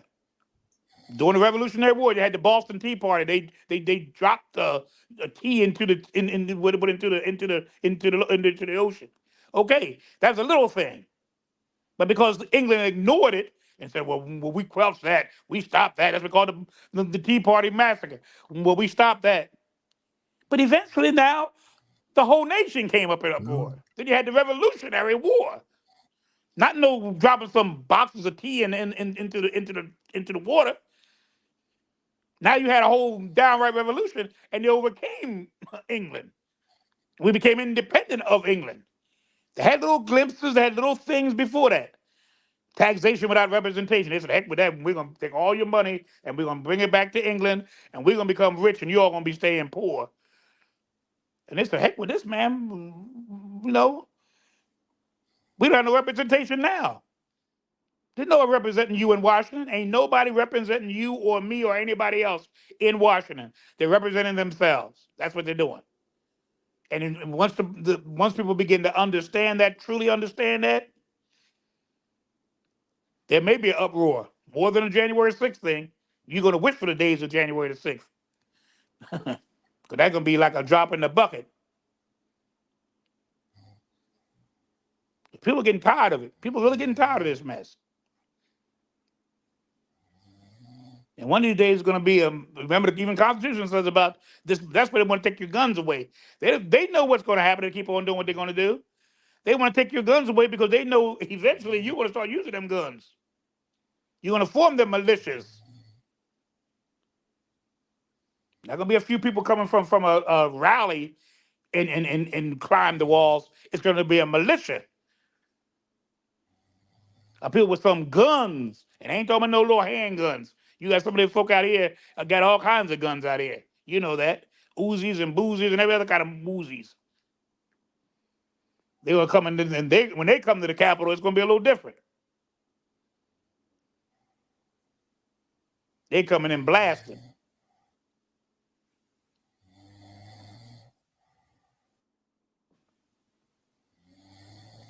What, is BJ on?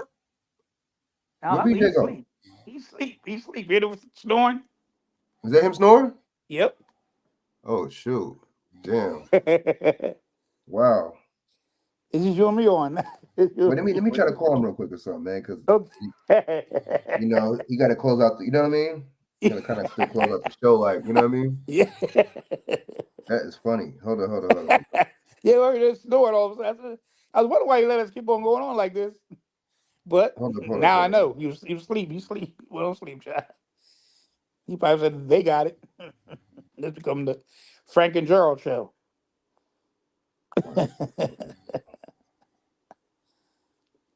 Hold on, man. This is like.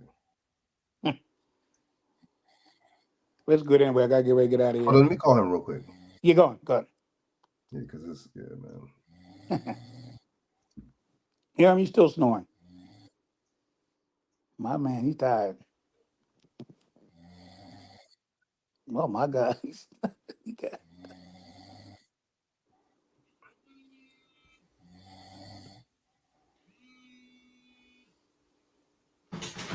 Hey. Hear me? Please leave your message for. Yeah. Hey, bro. Yeah, Well, man. brother, Man, you good? My bad, man. Okay, Bernard, we're about through. I'm here. Can you hear me? Yep. Yeah, now. We here now. You were snoring. Yeah, man, my bad. Now let me play this right quick. Okay. If you're a web designer, here are 4 Wix Studio features you gotta know.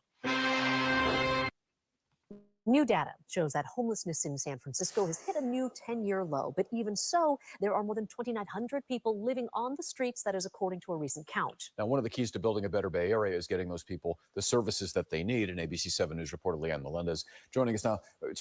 Talk about the number of homeless going down, which you see for yourself out on the streets, and the number of services provided is going up. Yeah. Still, you know, a lot of people say it's almost like a symbiotic relationship where one relies on the other. But still, San Francisco has been trying to revive its lackluster image. We walked the downtown area to see who and what is keeping the city from falling into a slump and why San Francisco is paying millions for these services. How you doing? Think of Louis Hammonds of Urban Alchemy as a street negotiator between those with severe challenges and the rest of us. Does it bother you that we're right here and those people are using drugs? It hurts my heart. It hurts my heart. So yes, it bothers me. Rather than ask them to leave, this is what he brings to these streets. It would have to be a continued conversation. And that conversation would have to be kind, courteous, polite. Engages them and then shows kindness by buying them snacks. Thank you. Cigarettes? Yes, please. Now, out of respect for Hammonds, they start to leave. Love is a verb, okay? It's about action. That's it. Urban Alchemy has 530 full-time employees and many more part-time workers. Their contract with the city is for $43 million. They are not to be confused with the welcome ambassadors greet tourists. Welcome to Union Square, San Francisco. SF Travel has 60 of these ambassadors and spend the program. The folks at the Tenderloin Community Benefit District have one of the most challenging jobs in the city, keeping the neighborhood clean and safe. There are 86 staff members, 32 of them are on the cleanup team. They do all the sweeping corners throughout the TL. We do needle removal. We do graffiti abatement, as well as all the power washing. The community district receives money from several city agencies and from a special tax from residents and businesses. All pit stop facilities and some public bathrooms are staffed by paid attendants who make sure the bathrooms are maintained and used for their intended purpose. Initially, there were only 3 sites, all in the Tenderloin. $6.0 this year, 13 names. Here's another costly program.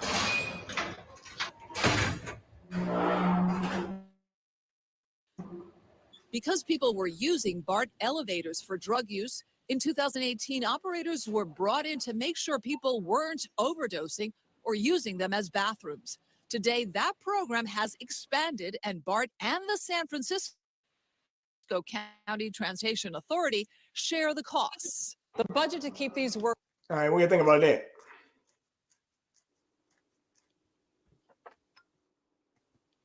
Yeah, that's not true, man.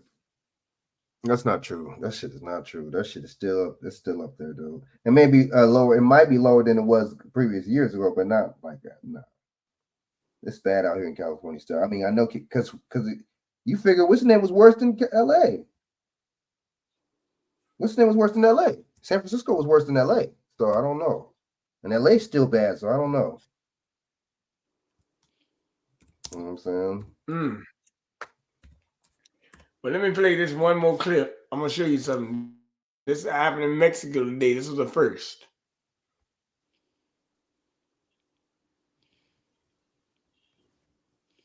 Here we go.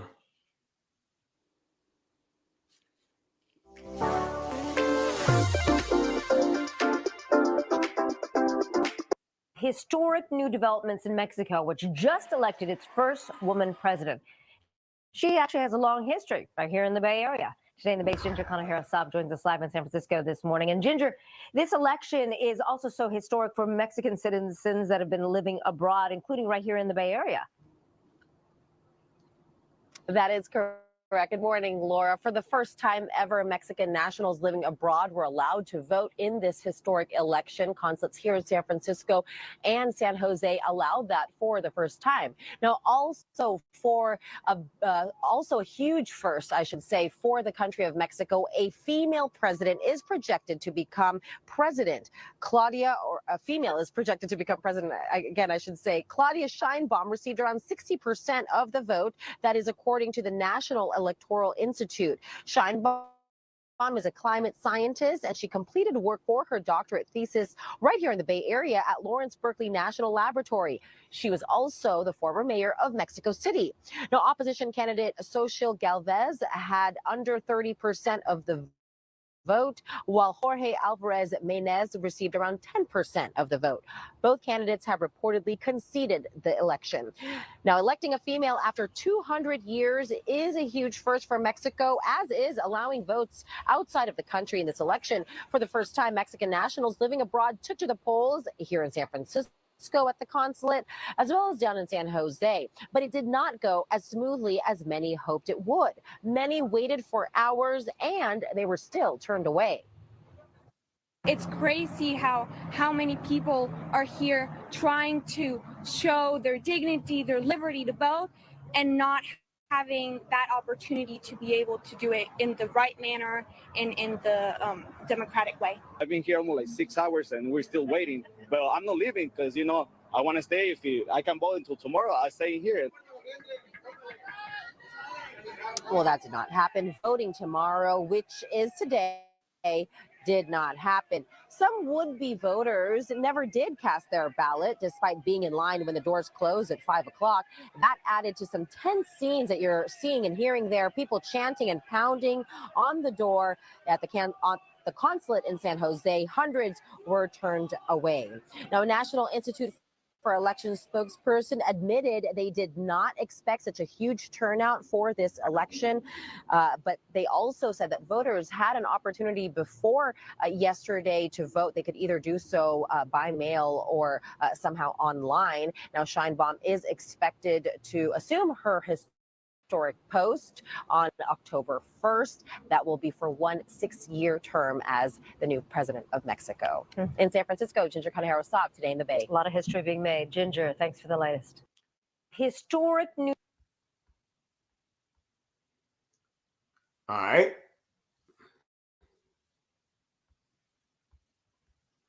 What y'all think about that?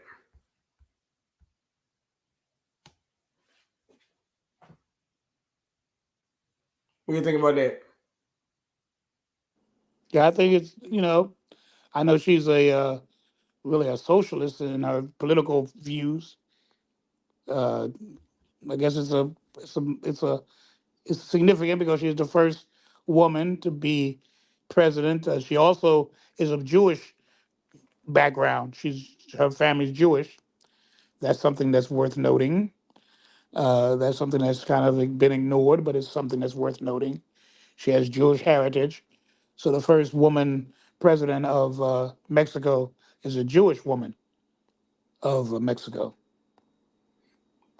It's not surprising because what's going on there, Bishop? You're about to have Jewish people stop using black people as proxies and other people as prostitutes, and they're gonna come out front and be the head now. They don't need to hide anymore. Nope, they don't. They don't.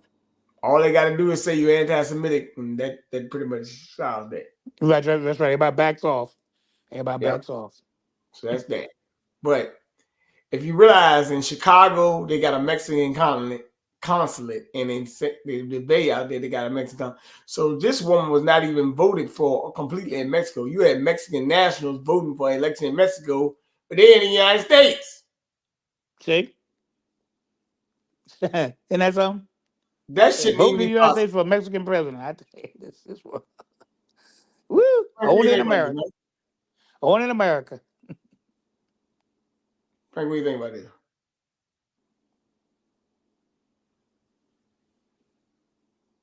And then she just happened to be like the creed of Jewish or whatever you want to call it. Yeah, what a coincidence, man. You know, what an interesting little thing. You know, all you do is listen to the last name. There ain't no Mexican name. That's what I was thinking. I'm like, what the hell? Who is this? Yeah, there's no Mexican name there.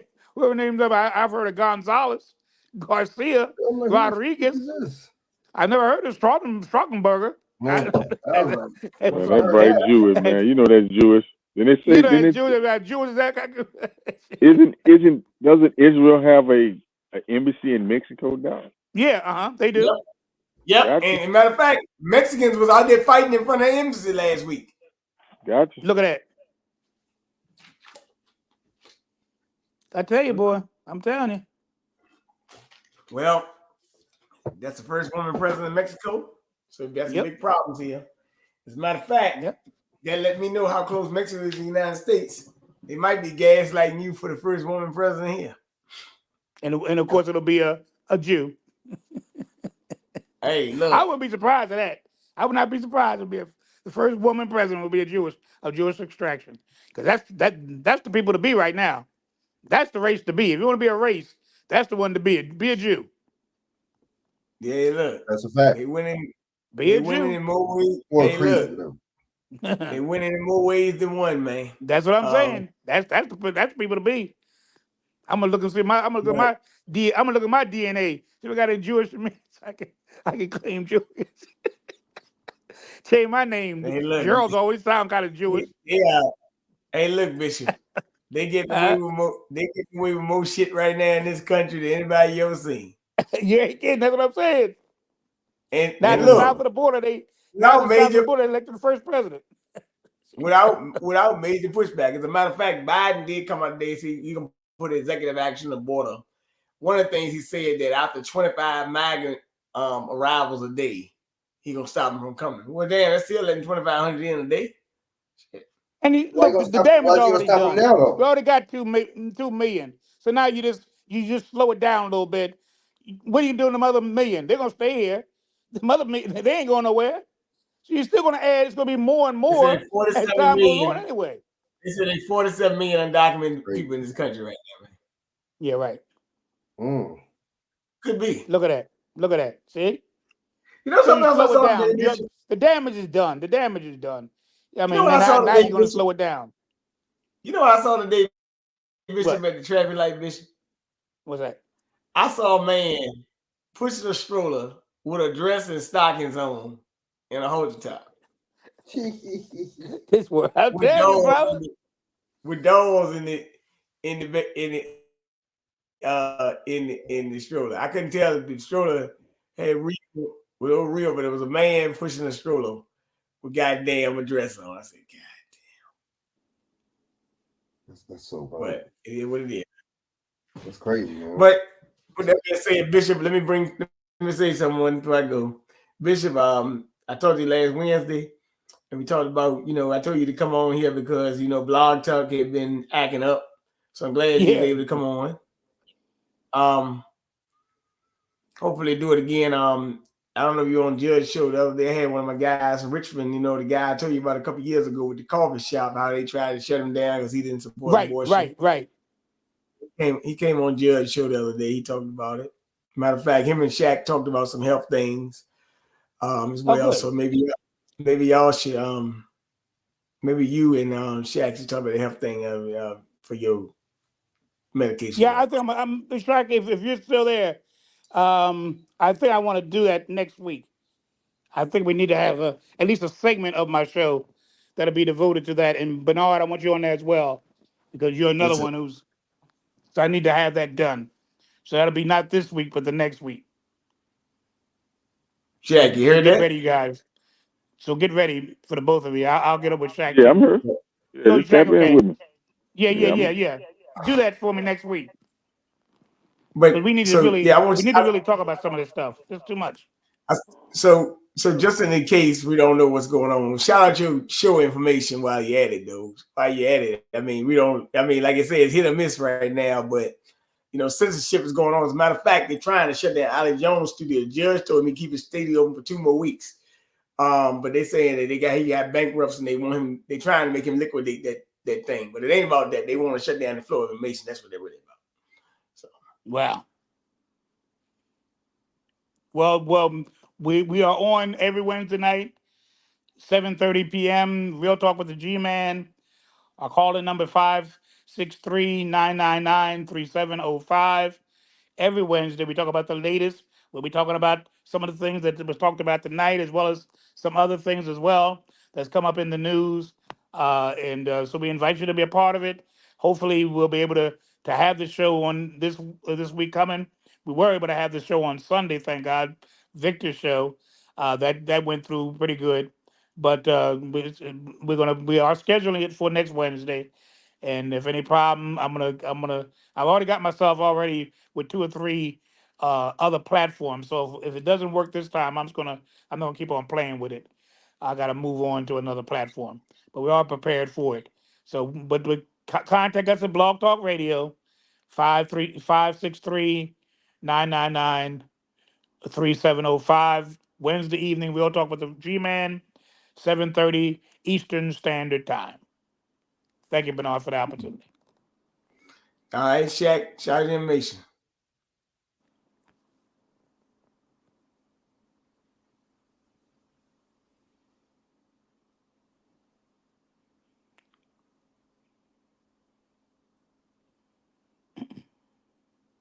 I don't know what it is. Let's see. Frank. Yo. Yeah, go ahead. All right, man. Looking out. Good shout out show, to the man. information. You having me Hold back on, on Bishop. Don't leave yet. I gotta make an announcement after this. Okay. I'm here. I'm still here. Looking out for bringing back Go on ahead, this shout out bad to boy, you. man. You know, y'all can holler at me, you know what I'm saying? Hit me up on my channel, XX Frank Nitty XX on YouTube, also on Instagram, and then Frank Jones 8115. All right, y'all holler at me, man. All right, let me break this up. So, like I said, this month is really supposed to be Black Music Month, but they call it Pride Month, whatever the hell this shit is, right? Right. But I mean, that's how it go. They just jumping in front of everything. But however, we still got to be vigilant. I got supposed to interview a teacher. I sent you to interview Bishop, my buddy. He was on Fox News with Laura Ingraham. He talked about, voting and things like that. And I told you they tried to basically, they wanted him dead because he didn't support Roe versus Wade or something like that. Basically tried to shut his business down years ago. And in the audience, they still want to shut it down, actually. Even though he's back up and running, because he had a kidney transplant too. So, but he's like in his 30s or something like that. But went to his shop. We always talk about, he said he wanted to talk to the judge and things like that. And they had a nice conversation. So what I'm saying is, we got to be aware that we're up against bully tactics right now. Anthony Fauci tried to bully you years ago, and now he acting like he didn't do nothing.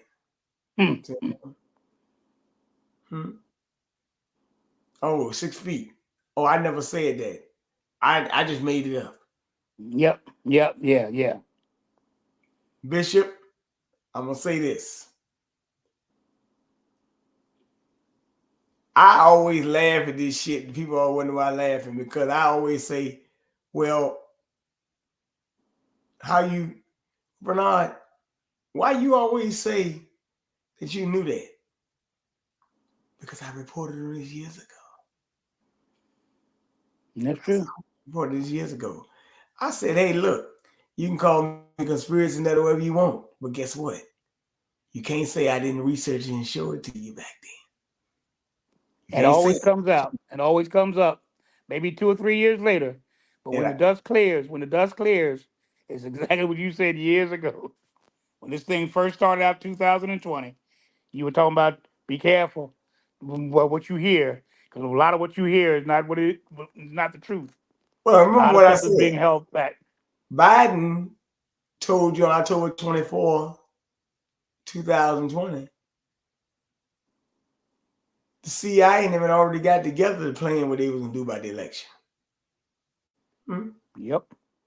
And you're seeing what happened there. The results of that now. Now, this time, it's a little different. But they showing you again how far they're willing to go. Even more so. And now I'm gonna say some sad news in Virginia. We got an HBCU that for the first time in probably about the last 13 years, we got an HBCU that's probably in Lynchburg, Virginia. That's probably about to close, maybe. Because about losing accreditation. A lot of HBCUs are losing their accreditation. That's kind of interesting. My Lord. Yeah. But this happened under the Obama administration too. As a matter of fact, that's why you say this ain't a repeato effect of the Obama administration. But we just have to know. Yep, you're right. It's Men's Health Month as well. But we had Men's Health Month, but they call it Pride Month. You know what I'm saying, man? Yeah. They also say hold on. This month is Men's Health Month, bro. Yeah, that's true. I didn't know that. Yeah, men's health month. Oh no, we definitely got to talk about the But that's prostate never and told. colon. The pride, the gay pride is the thing. That's the thing. They always supersede everybody. They But supersede anything. hey, look.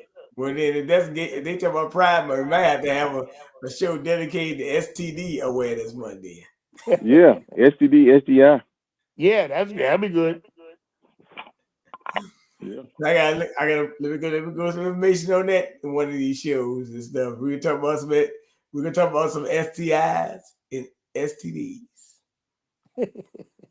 Cause I know goddamn, hey look, Shaq.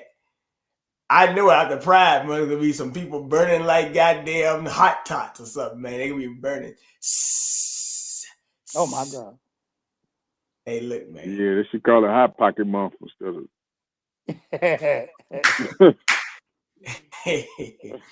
but Hey. that goes to show you, man. Hey, look, hey Bishop, they don't care if you get the HIV or nothing like that. They just say, hey, look, baby, we got that medicine to give you. We got that medicine to give you now, just to help you out.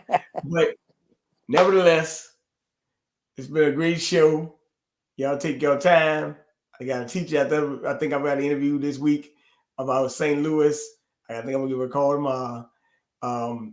Like I said, I'm gonna keep putting the content out as long as they let me. They ain't been banning me lately.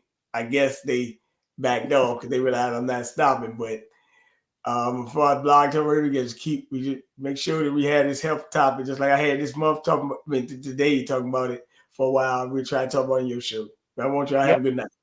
Okay, good night. That's it. That's your time.